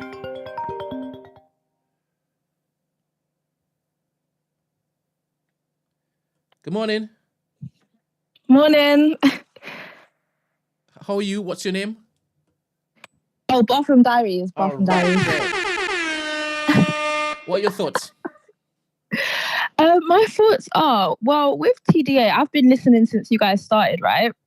And I think that I come all the time, or I watch it all the time, because I'm genuinely interested in what you guys are actually saying, the news you're delivering, and the banter and the vibe and the connection. Now, obviously, I feel like people might have their favorites. You got Moggs, like the hot one, who's controversial. Then you got Iman, the debater. You got Esther, who's like your family friend. Like, Gina's really cool, etc., etc. But I just genuinely think that this person is one, not only triggered, like maybe there's someone in her family that reminds her of Iman or something, but I just thought that it was a bit too deep. Like, I'm like, I know you're like, she's obviously invested financially, whatever, great. And obviously it's important to have an opinion, but I just feel like you're too invested in the personalities. Like, it's okay to be a fan or it's okay to disagree with someone, but I'm thinking, like, honestly, to me, I'm just thinking it's not that deep, girl. Like, it's not that deep. Just enjoy what you guys bring to us, the entertainment, the information, but to be so heavily invested in someone's personality as if he's actually done something crazy, like, to me it's just a bit wild. And I just feel like, oh, like, when, because I'm in the comments as well sometimes, well, a lot of the time, but sometimes I don't talk, but it's like everyone that kind of watches, I think, especially in the comments, we kind of have a similar like consensus. Like, some of us may disagree, but it doesn't seem toxic. And I feel like the person that wrote in is giving like toxic vibes a bit. Like, that's what I think anyway. Ooh, all right. Thank you very much. It's a bit toxic, yeah. Thank you very much for your contribution. Yeah, love that. Love that. Thank you very much. No problem. Have a great day, guys. Your feelings are valid. Thank you. Bye. All right. That was lovely. Continue calling in if it is that you guys want to chime in.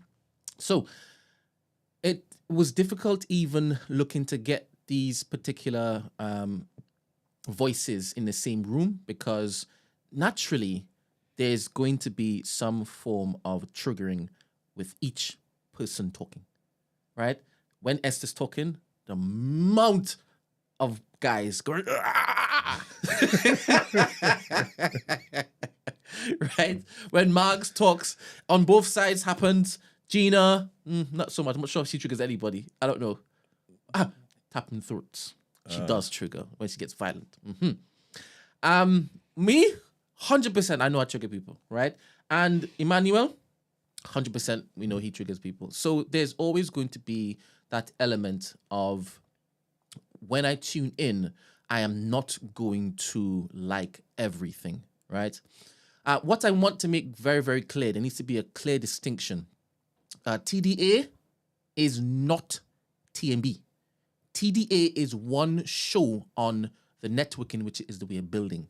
There are going to be shows on the network that are completely alphabet. You know, you guys like to use alphabet all the time. Well, I'm a fan of the alphabet. Do you understand? They're going to have their representation, and there are going to be plenty of people who do not like that, because what they're saying is triggering, how they live is triggering. That's cool, that's fine. There needs to be representation for every single subset of Black. And this is what it is we're building with TNB. So I want to let you know, if you see that Emmanuel's producing this show, I need you to understand, myself, Danielle, and Stephen, our views are not Emmanuel's views. You need to hear this. We control the ship. We are steering the ship. Emmanuel is not steering the ship. So I don't want you to feel as though any of his quote-unquote dangerous views, even myself, any of my dangerous views, any of Mark's dangerous views, any of Gina's dangerous views, any of Esther's dangerous views, I'm doing it in quotes, all of it quotes, it's not going to bleed into the larger cause. It can't. It can't. Do you understand? So I hope that when you say that there are fears that you have, you know, being an investor, like I said, I don't see the person who has purchased shares any different than the person who's just called in, or the person who's left a comment whilst it is that we're live. I don't see y'all differently. All of y'all are patronizing this in different ways. I value each and every opinion. However, Emmanuel needs his day to be able to respond to this, because this was sent in and this was shared without him here.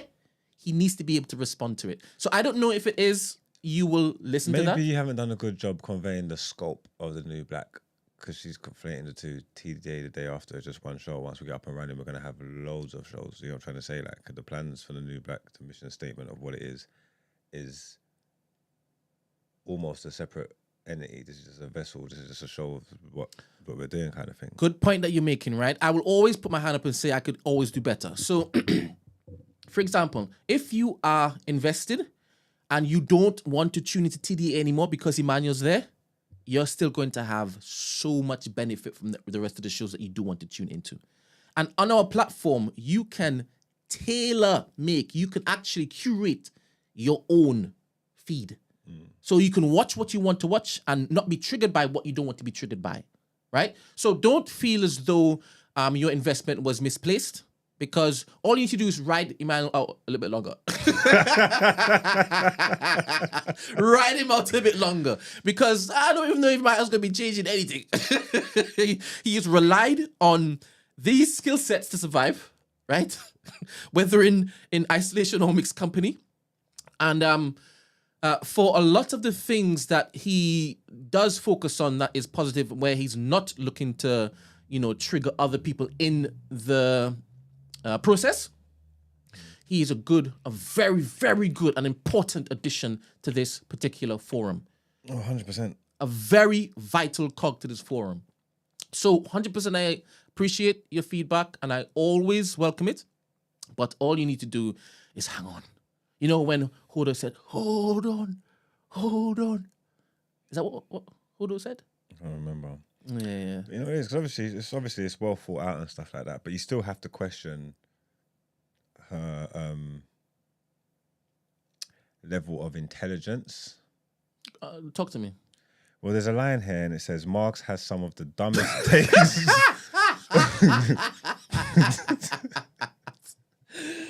Oh my gosh. Margs, man, she's spitting. She knows she's spitting. I got some dumb takes sometimes. I got some dumb takes bedtime. Sometimes I create entertainment for the No, sole she purpose said of it. she said on serious things. Do I have dumb takes on serious things? Just because you don't agree with me, that doesn't make it dumb. Like There's- the serious things. It's funny. There's a guy called Trinidad G. I think his name is Trinidad G on IG. And he said the other day, Margs has never lied. Everything in his head, everything that Margs says, it's the truth. You know what I'm saying? He's listening to the show like. You get me? Well, 120%, everybody in this room has dumb takes sometimes. Every single last one of us, right? And it's up, obviously. Well, it says some of the dumbest. That's like you say everybody's got dumb takes, but I got some of the. But why did you dumbest continue ones. reading? She was like, she sprinkled that in, but she also lathered you with a lot of praise, man. Oh, come on, man.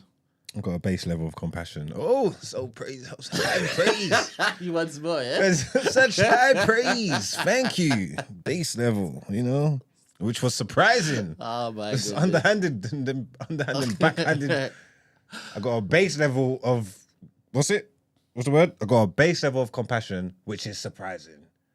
What a compliment. But What a bloody compliment, Brent. You know full well, because that's not the only compliment she made to you, so I don't know why you're focusing on that.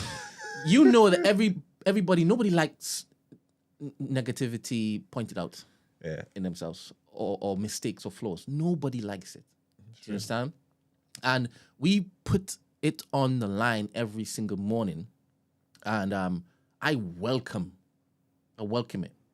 And if some people can't detach what Emmanuel says, what Marg says, what I say, what Esther says, what Gina says, like quickly enough, then I still can't blame them.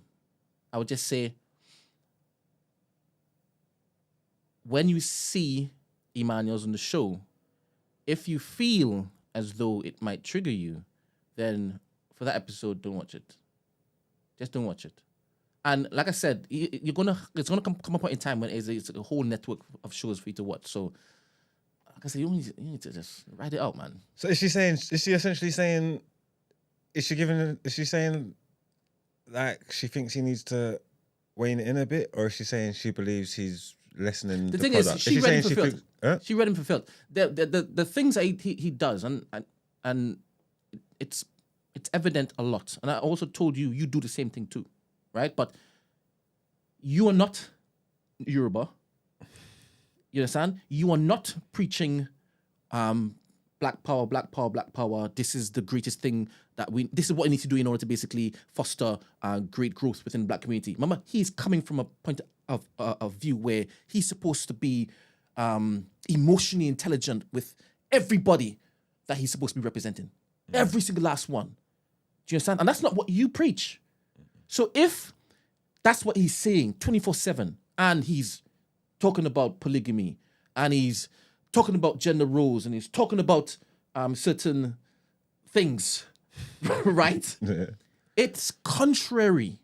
It's contradictory to what he is saying he stands for. And like I said, the distinction between him and TNB, please remove it. Myself, Danielle, and Stephen, rely on us. Do you understand? And you've been hearing me telling Emmanuel 24/7, brother, you've moved the goalpost. You're doing something else now.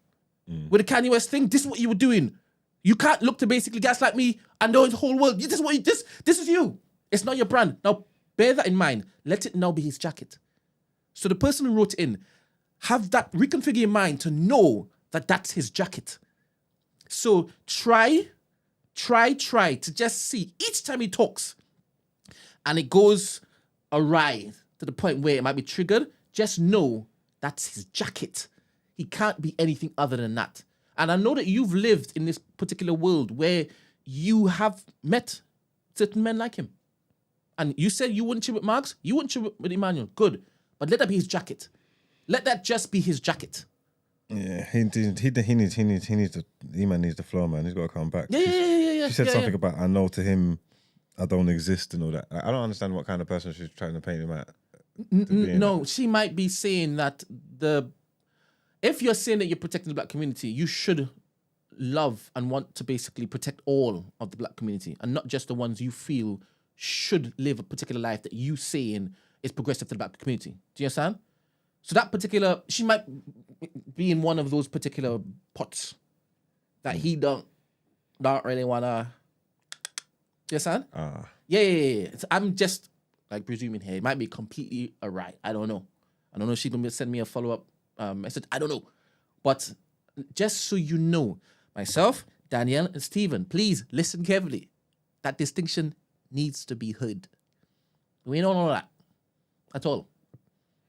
Not the hill. Yeah, well, I don't know how it's gonna work. I hope you make it through, man, because I ain't ever gonna change. You know what I'm saying? Yeah, I'm sure that she knows that much. And I stand with E-man. Yeah, and that's the first thing you said. Obviously, you ride for yours, isn't it? And all you saw was like complete character assassination. And you're like, yeah, money bad side. I ain't gonna read that. If it's easy, if it's FE man, it's FU. That was your vibe, right? I'd be even more honest with you. I said, let's just give her her money back.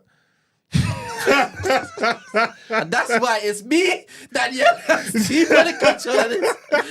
And for me to tell you, no, don't worry, you can shoot out the TDA, you'll find other shows, just hold on to that. Just hold on.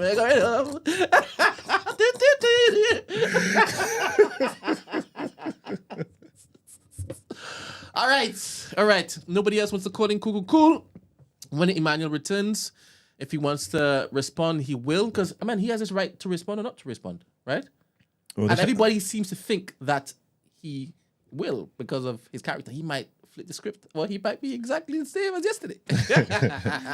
And it's Mac. Christy? Hello?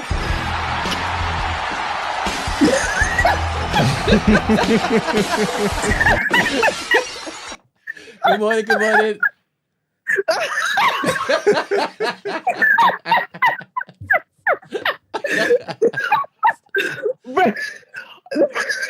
Oh God, that took me off. I know you played that, but because you haven't played it in a while and you ain't played it all the way through.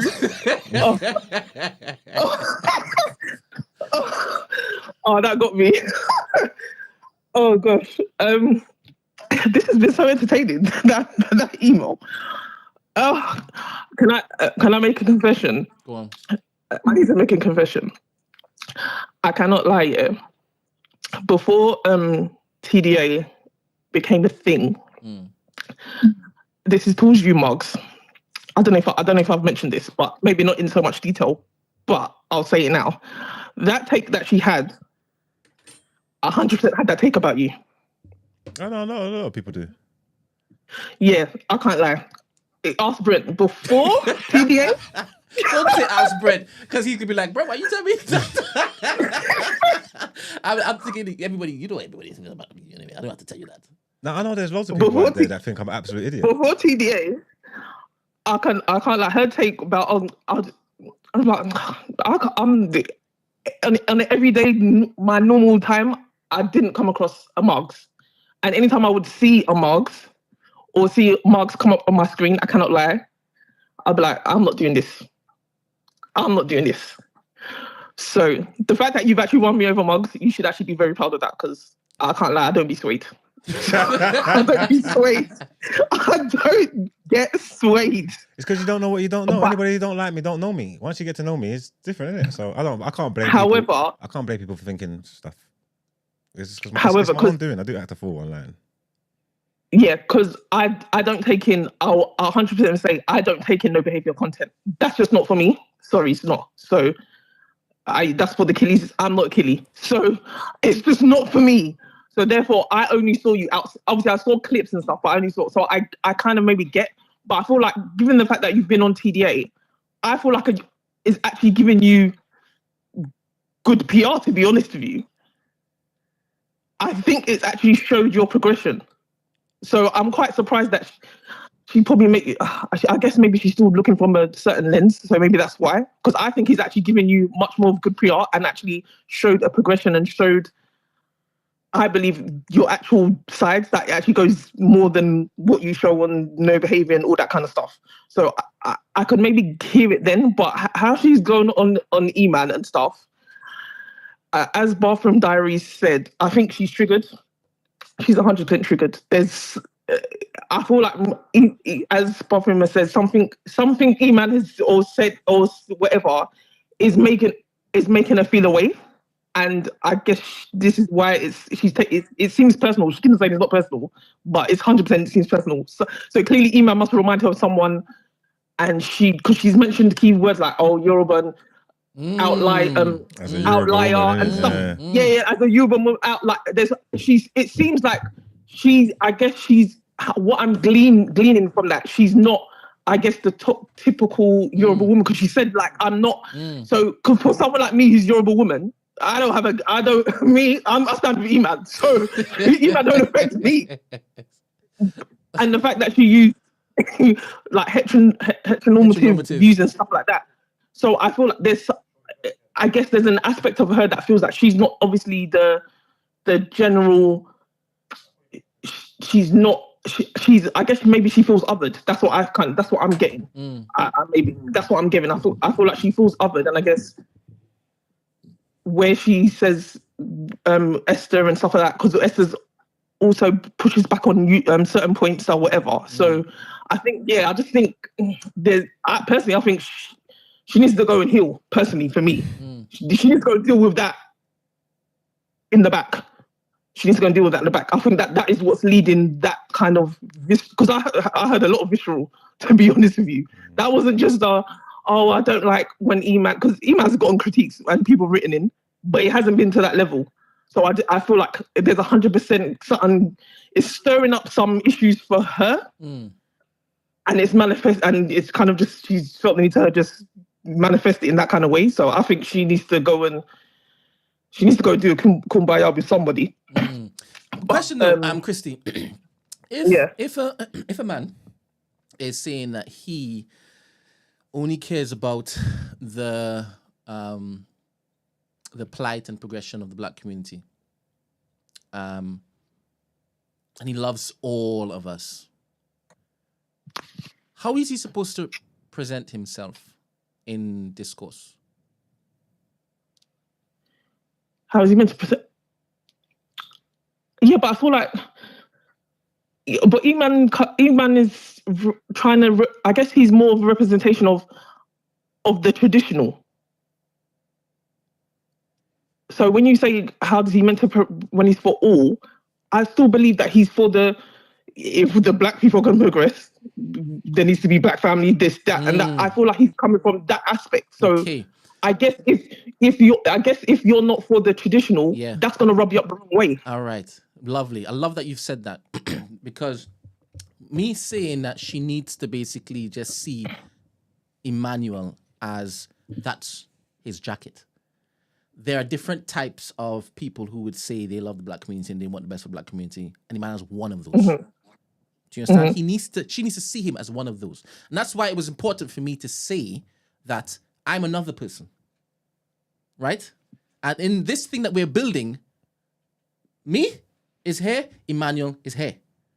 Do you understand? So the same way she might think, oh, I didn't do that. I don't know what you're doing. I did it to you. Why are you doing that? I didn't. I was just. Why are you doing that? I'm not saying you. I was doing that. That was me. I never said you done that. I was doing it. So it's very important for her because she mentioned investment. Do you understand? So that told me she was connecting dots. So it was vital for me to respond to this because the dots weren't connecting properly. And it's off the back of what it is that we are obviously putting out. So that was me correcting her assumption relating to Emmanuel and T&B. So Emmanuel's traditional, hence him having these particular views about what building prosperous leave for the black community looks like. And I would have a particular view. Marks have a particular view. Daniel will have a particular view. Stephen will have a particular view. But the most important thing is that T&B gets built. That's the most important thing. And as soon as it is, she could be able to remove TDA from her daily dose and get onto something else. It's mad though because we're all here for discourse, and the whole point is the whole point of this is, and specifically for black people as well, that we all have a voice. You know what I'm trying to say? We've expressed that we're all going to be different. We're not all going to agree on things. We all think different things, and this is a place for everyone where we could all come and share our opinions and stuff like that. So you should expect to hear different things, or expect to hear things that you're not going to agree with. You know what I'm trying to say? Like, I don't know why you're taking it on board so deeply, like, if that makes sense. I don't know if that is fair to question. I don't know why you're not feeling the way I feel about things. That's not fair. No, but it should be expected. You're going to hear things, whether it be callers, whether it be things you see up in the chat, whether it be opinions that come from either of us. You're going to hear things that you wholeheartedly disagree with. What's that got to do with? But you know what you're here for. This is the whole point of it. Like I'm saying, we're coming from different places, different angles. We don't want to silence anybody, really. Do you know what I'm trying to say? That you should. The discourse is what it's about, and the voices and amplifying the voices and giving us a platform to have these voices is what it's about. So I don't understand why you should walk into this knowing that this is what it is. Just like your voice is welcome. This is why we read out your scathing. I hear what you're saying, Marks. I hear what you're saying, but how my mind is working, it would be so beautiful if she was here to articulate the trigger points. So that for me is where the value entertainment is in this particular circumstance. We've just shared our opinion that we disagree with such and such. You've vehemently said what you've said, but this person still exists, and I don't think this is the only person who thinks this way. So how I'm thinking is it would be great to even have this discourse with somebody who thinks that way in the studio. Because once that particular conversation happens, we could now churn that in this room and things might change quicker because we've engaged it and we've had the opportunity to open it up, splice it up and hear different people's opinions. And it sometimes it's very different. You know, when Miles there saying he doesn't like therapy, that he doesn't. But then Dr. Amani came on and he was there questioning, you know what? No, even before that, Ngozi came on and he was there questioning, yeah, maybe I might try it. And before she came on, he'd be vehemently, no, sorry, traditional man, Yoruba man, not doing it. So it's different when the subject is here to speak to what their concerns are, what their triggers are, such and such. And I'm aware that there are no LGBTQ plus IA, etc. in this room. I know that. So many times when it is topics come up, and we do a due diligence to make sure that it's amplified. Because at a very base level, we have an understanding of what is right and what is wrong. And you can see that. And I'm sure you've seen the progression with us and how it is that we deal with these things in this particular room.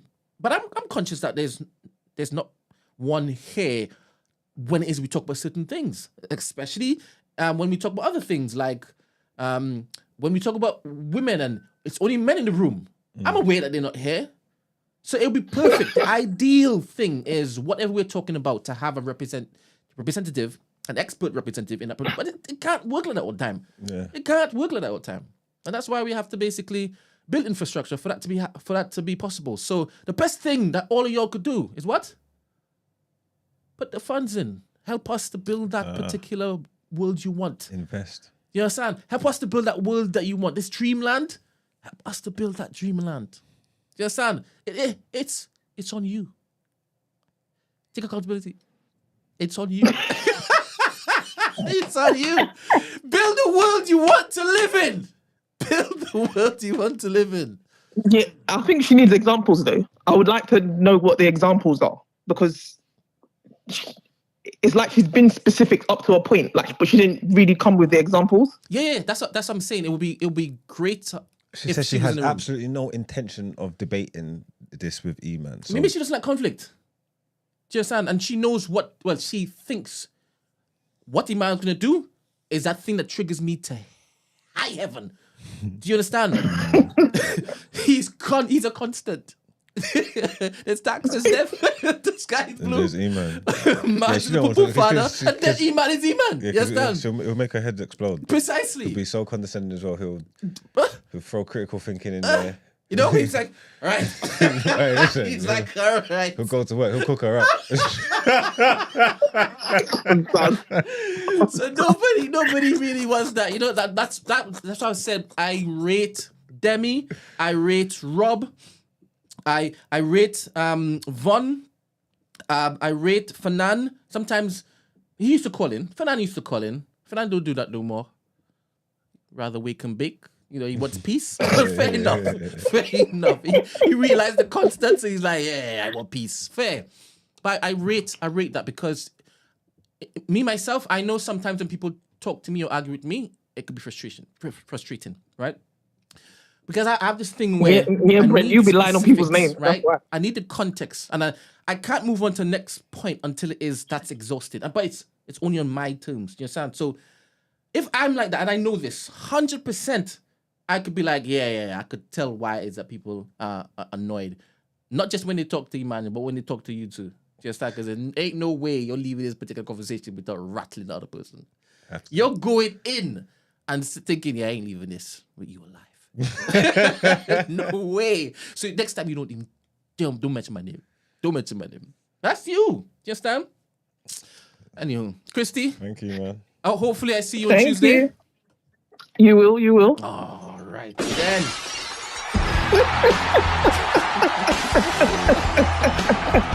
Later. Have a good day. Have a nice weekend. Bye. See you later. So funny, man. All right. Last headlines? We'll get into it, man.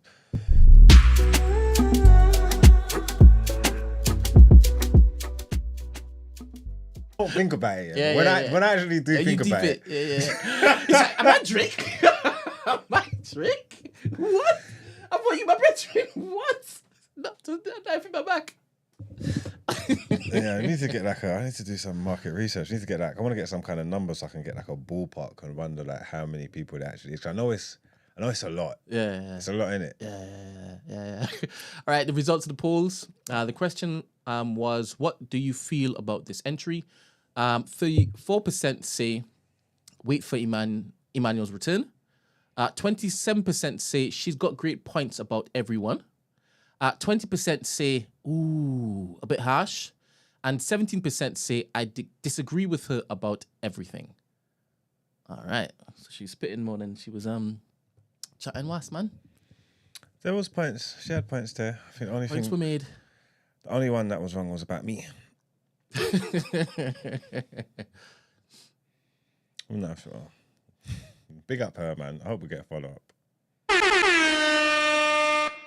Okay, let's get into our last headlines for the day. It says eco-activist who targeted Taylor Swift jet unmasked as ex-civil servant and Palestine protester. So Jennifer Kowalski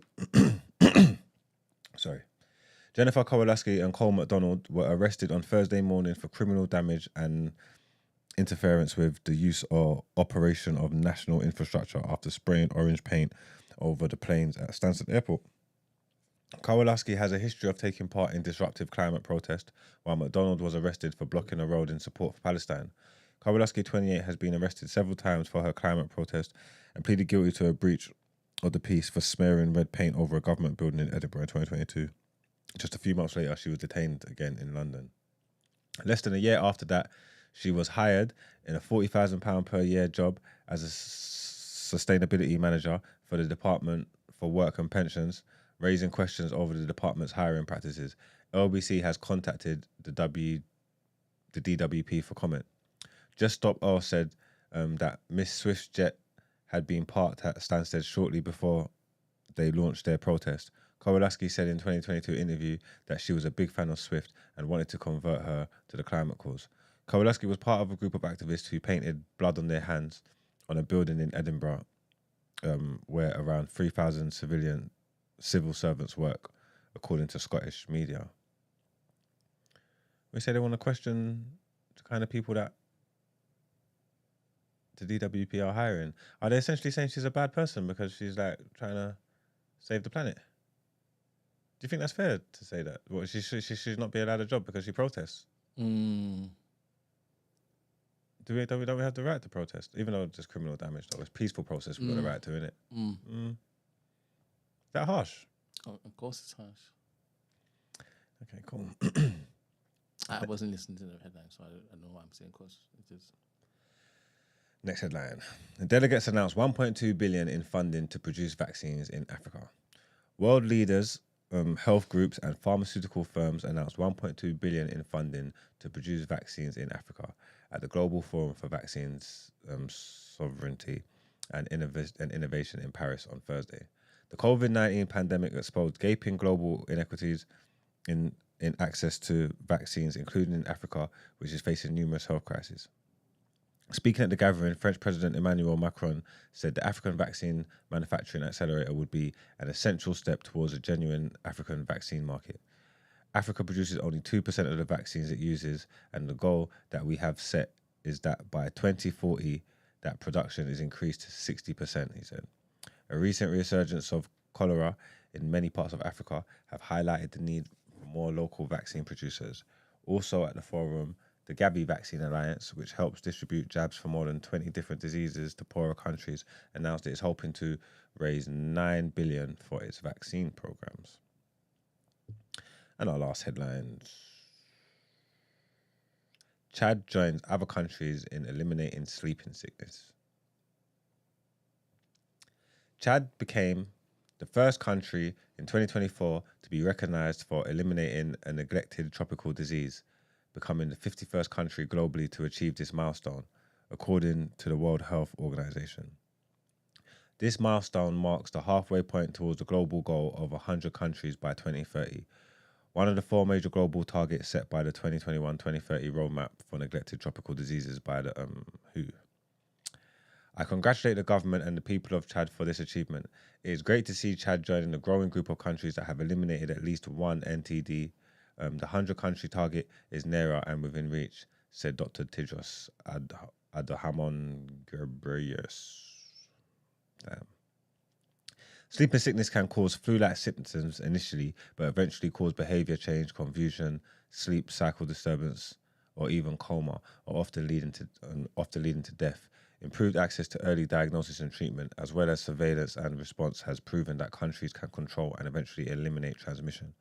So far, 7 countries have been validated by WHO for eliminating the Gambinese form of human African trypanosomiasis. And that's Togo, Benin, Ivory Coast, Uganda, Equatorial Guinea, Ghana, and Chad. What have you got there? In real time. Real time. Shit. Shit.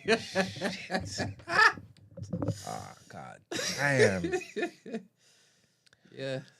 God damn. She did everything. Huh? She did everything. Oh, God. Sorry. Thank God. That was the point. Well, I hope she was watching. But that was the end of our headlines. But it looks like we've got a real life update. And also, Danielle left a comment. Hilarious that people's character assessment of Margs. He's one of the most honest, genuine, consistent, intelligent, and I'll say honest again, persons I know in real life and on the show. Thank you, Danielle, man. Appreciate that. I was just saying, Brent, man. It's obviously because I don't really bother with it. Like, I don't care. I don't really actually think about these things in it. Like, I just go with my life. When you actually sit down and think, she's spitting the truth. When you sit down and think, how many people must think I'm an absolute idiot? And I know there's bare of them. You get what I'm trying to say? I know there's bare of them that think I'm an absolute idiot because they don't know me. And like I said, they only see clips, 30-second, 60-second clips of me saying foolishness, or people repurposing my tweets, or me saying more foolishness, or just whatever, or just see me being obtuse and whatever it may be. You get what I'm trying to say? And they don't care enough to get to know me. They've seen what they've seen and they've made their mind up. I was trying to wonder how there's bare of them. There might be millions Wow.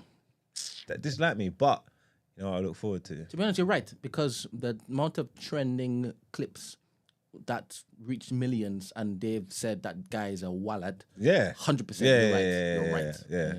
I thought you just meant like UK, but No, yeah, no, 100%. all over the world. Yeah. You get me? I look forward to Changing opinions? You don't care about that, as you said. No, I don't care, but it will happen though. I have a false 100%. Have a false equivalency, maybe. Okay, go on. Maybe it isn't. Maybe it isn't. Image goes your brethren, Yeah, and you'd say he's your brethren. yeah. I can't stand him. Why? The way his behavior online, the things All he right. says. But yet he's still your brethren, right? Yeah. And you'd probably say he's a smart guy. I mean, he articulates himself, working that conversation. I mean, smart enough. Yeah, and forget about his online behavior. You'd say, yeah, he's a smart guy. Okay, yeah. I could reason with him, yes? Yeah. But online, how does he come across? He's muted on my Twitter. So this is, for me, like I said, it might be a false equivalency, but this is you. This is a parallel. Man, I'm not doing what he's doing though. I know you're not doing what he's doing, but remember, you've decided that's your ceiling, that's your threshold, that's your barometer. Okay. For a lot of people, just a little bit of what it is that you look to do, what the hell are you mad? Do you understand? Even before it gets to image god levels. Yeah, I get what you're saying. So that's my take. Now, the person who sent in the dilemma has also sent in the response to our response. And I'm going to read it out now. Hi, Brent. I could have sent it via our normal emails, but I chose violence by going by that website. Kiss. It was a travel day and I had the time. I'm watching in Arlington, VA, and I'm laughing so much. I can have an opinion on things and not be triggered. It's more, not this again vibe. This was fun hearing, and you have previously made the differences with TNB and TDA very clear, and I'm aware. I just love this show, mutters usually when he's not in because others get the chance to navigate convos.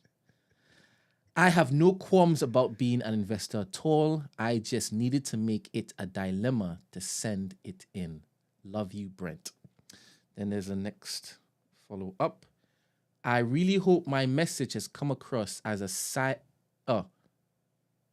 I really hope my message has come across as a silence in Emmanuel views. I'm not sure if it is that she means not come across. Let's just say she means not. I really hope my message hasn't come across as... No, I'm going to read it as it is, right? And you guys figure it out. I really hope my message has come across as a silencing Emmanuel views. I don't mind his actual views, as I thought I wrote. They're his, and he's entitled to them. My problem is the underhand tactics he uses to argue them in the ways I've listed. As I've said, Emmanuel's views can't actually touch and affect my life because he's over there and I'm here. Our worlds don't overlap. No plug, no plug. P.S. P.S. Please remind Margs of the email where I've said the same thing before and he ate it up. And she did. Yeah. Oh my God. Hasn't? I mean, I hope it hasn't. From the previous email. Good. Jesus, that first line will backfire if misread. There you go. And if I get any more whilst we're tinging it, I'll let you guys know. But That's the 4-1-1. I love that, man. Yep. So we still gotta. We turn it around. All right, then. Going to the reaction. You still wasn't right about dumbest. About me saying some of the dumbest things. That wasn't right. Sorry, babe.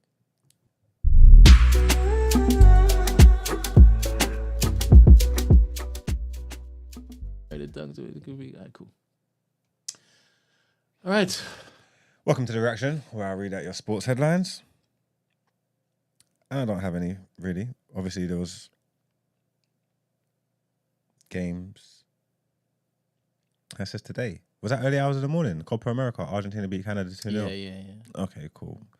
Well, it was first Copa America foray. We ain't really spoke about that yet, but it's there, so I'll let you know. Copa America was going on, and yesterday, Argentina beat Canada 2-0. Of this morning, today, 20th Friday, whatever it was.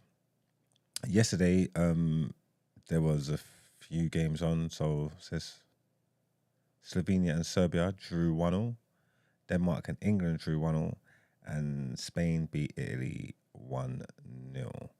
So all the talk about are them world-class players in England and that. Ah, fuck, you didn't watch it. I've watched it. When it is that you said I didn't watch it, I quickly watched it in fast forward mode. They were terrible, man. England. But I still don't really. I'm not really rating these ones. When it really matters in the next round is when it is the criticism should really come. Still seeing it as rust. Because I'm seeing Spain play. Yeah, they're winning, but I'm not seeing them as fluid as they should be. Germany, I'm seeing them fluid. Who was my pick again? Was it Portugal? Maybe. I can't remember. Fucked up. Germany and Spain looking all right so far. You know, as with England though, it's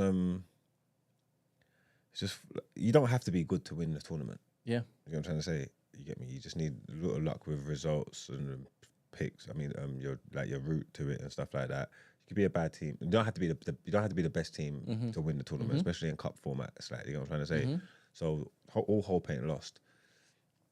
And obviously, Gareth Southgate's got a good record in tournaments. He's been doing well and stuff like that. But there's some things that he just leaves a lot to be desired. You know what I'm trying to say? Like, and you just have to question. And these men are just trying to get all the biggest names they can and put them onto the team and put them on the pitch, like, rather than using the squad and actually finding balance. And then there's things that the team is doing that you're asking yourself, are they doing this? Are these men just shrinking and cowering? Or is this being asked of them? Like, you know what I'm trying to say? And just some of the ways that they're moving, you're just thinking, Gareth, man, you got so much weapons at your disposal and you're just doing foolishness. Like, you know what I'm trying to say? Like, you made a bad selection choice anyway, not bringing players to run in behind. And you see it. I said it before again. And this is why I'll bang on again. They needed Rashford in them, man. Though. Even now, like, you got Gordon on the pitch. Like, bring on Gordon. Take one of these man off. Try something different. You need people running behind. Nobody's running in behind. Harry Kane is no good without runners in behind, and he's not leading the line. He ain't got the pace. He can't get away from no one. He's dropping into the hole, and Foden is in there. Or Benjamin's in the space and stuff like that. And it's just like, you're not doing the right things. You know what I'm trying to say? Like, you ain't got the bid for the balance of the midfield right.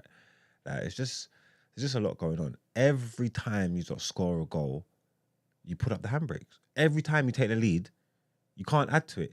You get what I'm trying to say? Like, then you start moving pragmatic and start doing foolishness. You know what I'm trying to say? Like, all these men got technical ability. We watch them week in, week out, badding it up in the Premier. They play totally different for their club teams. Can't retain the ball, can't hold the ball, can't play out from the back. How not? When we know fully well you can. Like, all of you individually at different times throughout the season, we've watched you play possession football, play out from the back. You know what I'm trying to say? Receive the ball on the half turn, spray it, drive through the midfield.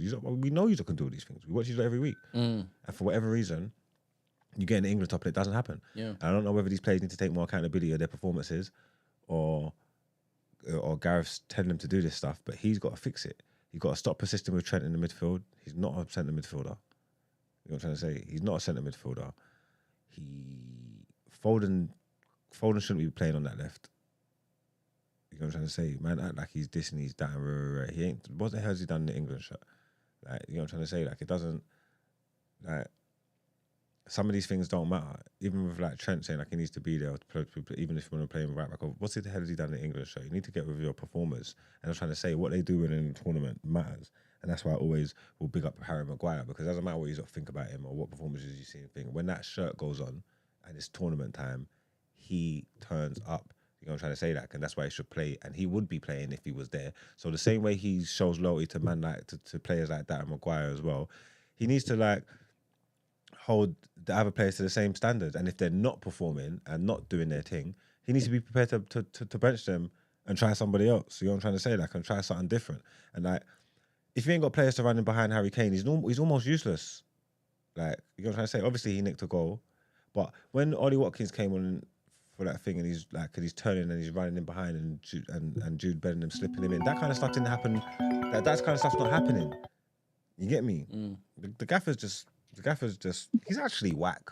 It's fucked up because I'm still of the mindset that he's been the best England coach of my lifetime, because obviously I've seen the England team do the best in tournaments since is that I've by started accident? watching football. Huh? Is that by accident? Just happenstance? I don't know, but he's I would still give him that credit, and obviously, but he's got a lot of talent in his hands. But you have to look at it and just be like, "Fuck me, he's whack, innit?" It's tough, man. Who's that on the call? Good morning. Yo, what's up, man? It's Ed. Ed, You good? man, well, go on. Yeah, best. I tried to Discord, but I think I assume Brent's not his screen, so that's cool. Sorry, my apologies. No worries. Right. Talk to us. What's it called?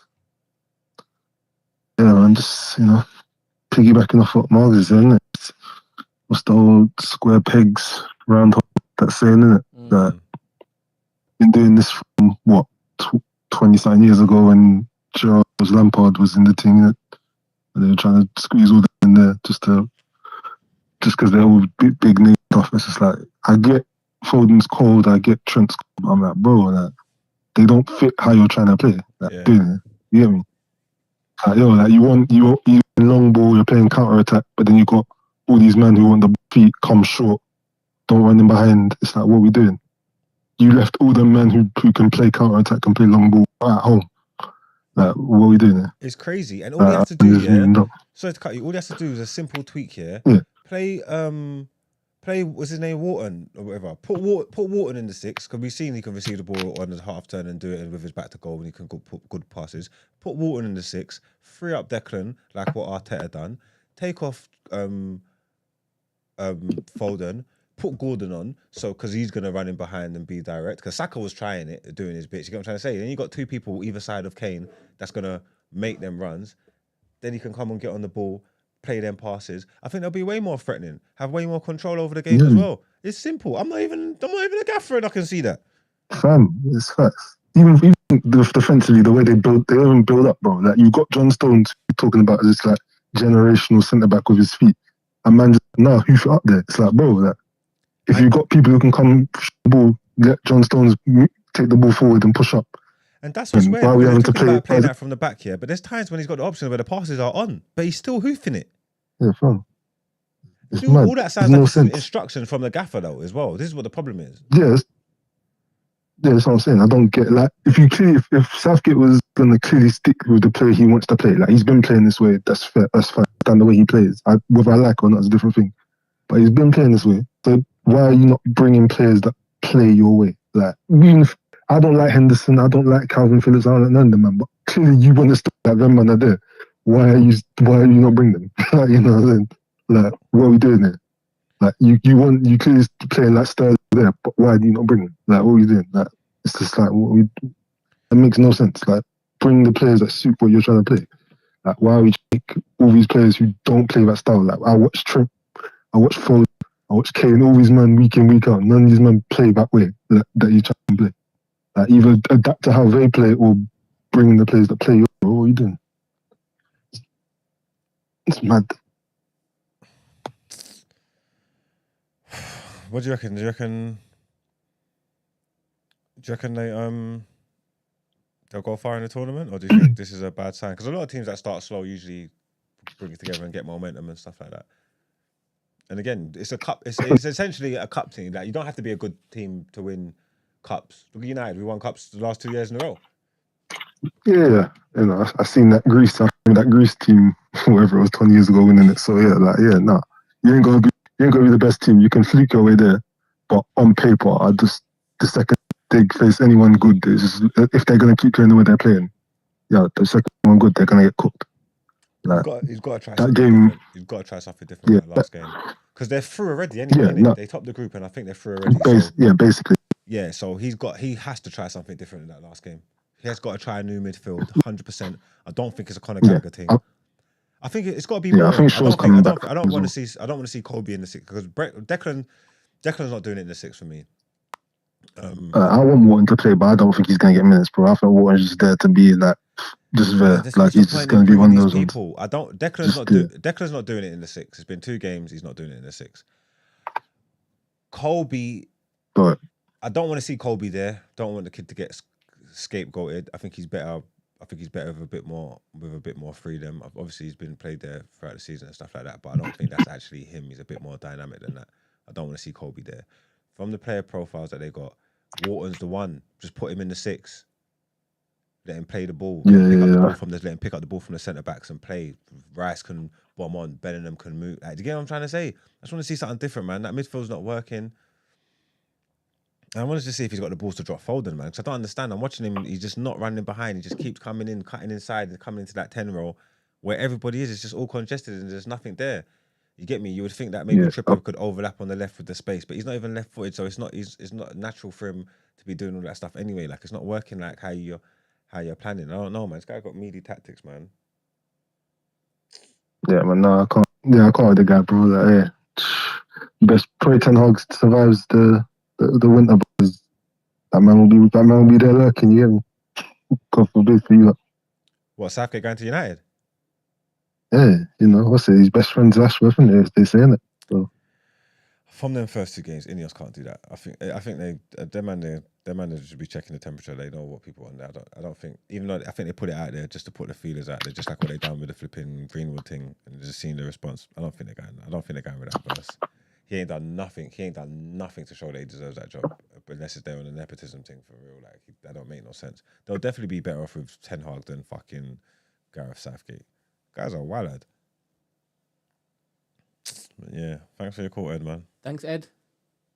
Calm. Do you what's it called? You seen Garcia's officially got the ban? Huh? Garcia He officially got the 1-year ban. Is for it? For the PEDs, yeah, he officially got the 1-year ban. No way. Didn't he say he was going to retire? Nah, he was just him and Haney was just on Twitter like yesterday afternoon, was just like saying, "Yo, as soon as the ban's done, we're gonna run it." So yeah, he ain't retiring.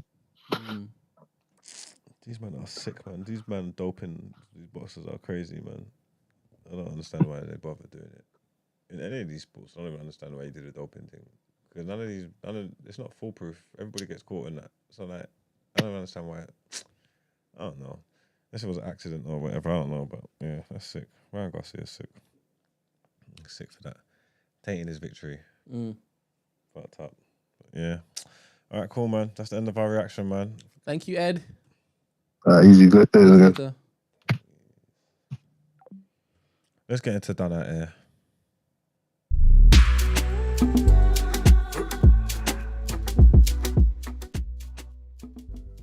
Press number 2, Brent. Let's see what this school teacher's got up to. Let's see this shit. In her son's phone. Her face was his screensaver on the phone, and it was a picture that she had taken of herself. And she started digging. I went through his text messages because that was the first thing that I thought. And her name was saved in his phone as Mommy. And it's a bunch of I love yous and what are you wearing? She shared pictures of much of the concerning conversation between her son and the 24-year-old worker, and pictures like this one. That's not a picture that you send to a 10-year-old. That's a picture that you send to your man. She said the worker bought her son clothes, shoes, and even a gold chain. And Grace said when investigators came to her apartment, a Department of Family and Children's Services worker got her 10-year-old to reveal more. He did say that this incident where she was rubbing his leg happened on the way back from the field trip. We aren't using the worker's name or face because she is yet to be charged, and that's why Grace is outraged. Had it been a situation where it was a little girl and a grown man, they would have locked him up on the spot with no questions until he was proven innocent. She plugged in her son's phone. Her face was his screensaver on the phone. And it was a picture that she had taken of herself. And she started digging. I went through his text. All right, so what are your views? Because you normally, you sometimes take the stance, I don't know whether for discourse or not, where, yeah, it's a notch on the belt to have an older woman. He's 10. He's 10 years old, Brent. You been 10 before? Yes. You been 11 before? Huh? Have you been 11 before? Yeah. Have you been 12 before? Yeah. All right. Have I asked you questions about when it is that you were in secondary school, early secondary school, 11, 12? Yeah. I've asked you about the older woman looking to basically prey on younger kids. Yeah. What has been some of your responses? That would be as a teenager. What age is appropriate for you? What do you mean, what age is appropriate for me? What age do you start saying, yeah, I will take it as a badge of honor? That's different. It's nothing to do with my badge of honor. It's still inappropriate. It's still inappropriate for a teacher to doing that. That's in a position of power and that's got a duty of care to look after people's kids in school. So regardless of what stupidness I might think and badge of honor I might take, that doesn't change the fact that the teacher's doing wrong. The thing is, I'm only saying this because earlier you were saying, what dumb comments have I made on serious topics? That was not a dumb comment. I'm not talking about now. I'm talking about previously when it is that you'll be talking about something like this and you're like, yeah, but obviously there could be from a woman's point of view and think that it's a dumb comment, but I'm a man and I know what men think. I know like what young blooded teenagers that has got hormones running through them and horny, how they think and how they feel. You know what I'm trying to say? Like, so I can say it. You don't need to agree with me. You don't need to know what I'm talking about. Whoever knows what I'm talking about knows what I'm talking about. You know what I'm trying to say? But there's still wrong is wrong and right is right. And then there's still levels. It's not even comparable. It's a 10-year-old boy. She's a psychopath. You know what I'm trying to say? Like, she shouldn't be doing this. She should be looking after the youth. Like, anything is wrong and it's right. They should put her on blast. Like, it's nastiness at the end of the day. Like, it's not like he was, if he was 15 and 24, it's still wrong. But if whatever, I don't know, he might present as a big youth where there could be some attraction to. That's on them. Whatever they're doing is whatever they're doing. And the youth's probably going to feel fine and like it or whatever. So those kind of situations, they feel different. With this, I just hear a child. Like, not a teenager, not a young adolescent, none of these things. I hear a child. You know what I'm trying to say? I don't play with children. You know what I'm trying to say? So this is just wrong all across the board. Like, it's just pure nastiness. The teacher's sick in her head. She needs to lose her job and they need to put her in jail as well. Because I don't understand, like, in what world, and even if, like, why have you took a picture and made a 10-year-old put it as a screensaver? Like, even with anything, even just that alone, like, what the fuck are you doing? Like, your head's in the wrong place. What are you here? Like, what the fuck are you doing? That don't make no sense. Like, what did you come at? This is what you come to work for. This is what like, how did we even get here? I don't understand what's in your mind. You know what I'm trying to say? Like, there's something wrong with you. You're not well. Hey, I agree with you. Question. Again, I want to expand this a bit. Let's just say the boy's 13 or 14 and his teacher's doing the same thing. Would you have the same response? Is she taking advantage of this boy? Yes, in every single case, there's advantage taken. No, in the sense of there's times in them situations where the teacher's doing the pressing up. You get me? Where the teacher's doing the pressing up, and the kid ain't. There's been scenarios where the kid's not necessarily wanted it like that or whatever, and the teachers come and, you get me, exerted their thing. So in those kind of examples, it's still taken advantage of. It's still wrong in it, even if they went through with it and through it. But it's like you're the aggressor kind of thing. There's some kids that are, you know, like force rap and forward, and this is, even though they don't know no better, you still shouldn't be doing it. But this is what they're on, if that makes sense. And I think those two situations are different. You know what I'm trying to say? So it still depends on where you're like, you're still wrong either way. But I feel like they're different depending on, are you just being a predator and just sticking it on this youth, like, you know what I'm trying to say, like. Yeah, I know. I hear how the first act of the exchange would be different, dependent on where both parties start from. One is 10 and one is 13 or 14.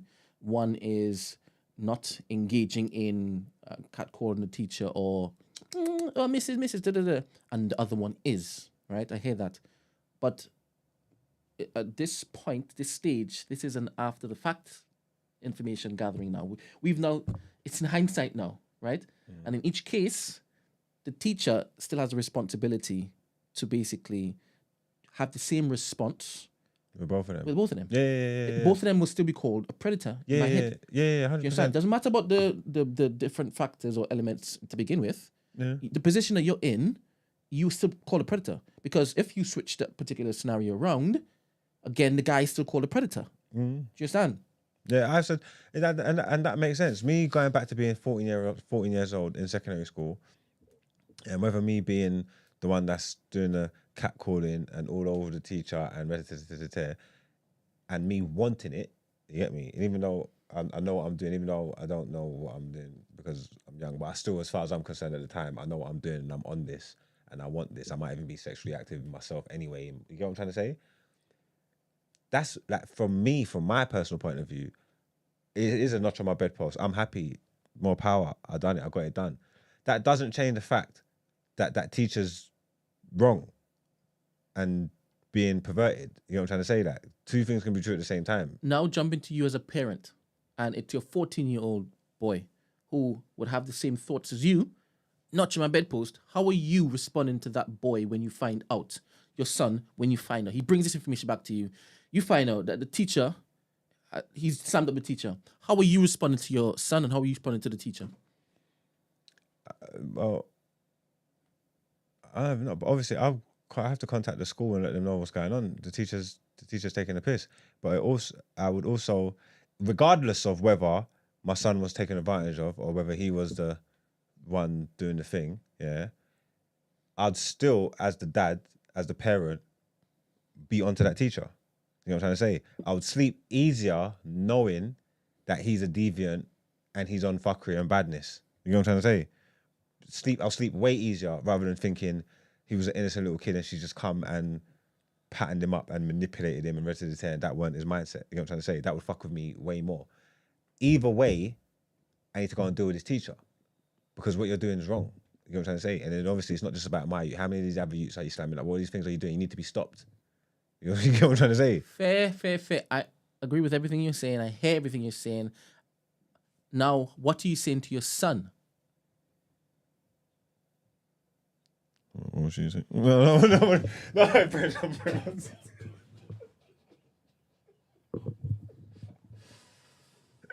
I was nearly out of here. Oh, I was nearly out of the studio. this This is outro, you know? This is nearly the outro. We can leave. This is what she's I talking have to about. ask the question. This is what she's talking about in the email, isn't it? Yes, case in point.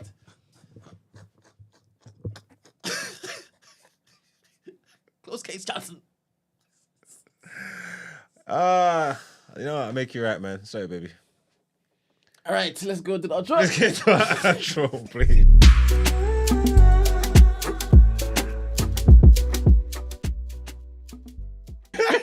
You walked me love that. asking the question. You always do that to me, though. Because I'm thinking, like, there's a point in time where you're going to understand why I'm asking these questions. You understand? There's going to come a point in time, and I don't want it to be when it is your son's in that, God forbid, that situation. God forbid. Do you understand? Because this is the cycle that keeps just being perpetuated over and over and over and over. And at some point in time, it needs to stop. And it starts with the re-education of our youth. That's true. Yeah. Anyway, outro. Messed up, man. I always mess up at the last minute, innit? I Look, was doing so well. We're here again Monday. We're here again Monday. And you have put your hand up to say, I am open for re-education. You understand? You keep coming back. So you're there. You keep turning up, which is good. That's all that matters, man. I'll go again on Monday. Oh, God. People. I'll go again on Monday. Hope you had a good week in the asylum, man. Hopefully it never happens again. I'm hoping it never happens again. We don't know yet whether next True. next week's an asylum week. Holidays or not. have to holiday, innit? Holidays after holiday. It could be another asylum week, but it was fun, man. Yeah, It went quick. It was yeah, good. man, I loved it. I loved it, man. A time was had, man. I always love spending time with you, man. We appreciate you, man. All the time. Hope you have a good weekend. Whatever you do, I'm sure the weather's decent. You know what I'm trying to say? It So is. go out there, enjoy it. live your best ones. We're gonna be here same time, same place, Monday morning. I don't know who else is gonna be here, but me and Brent, will be here. We'll be there. Peace out. Later.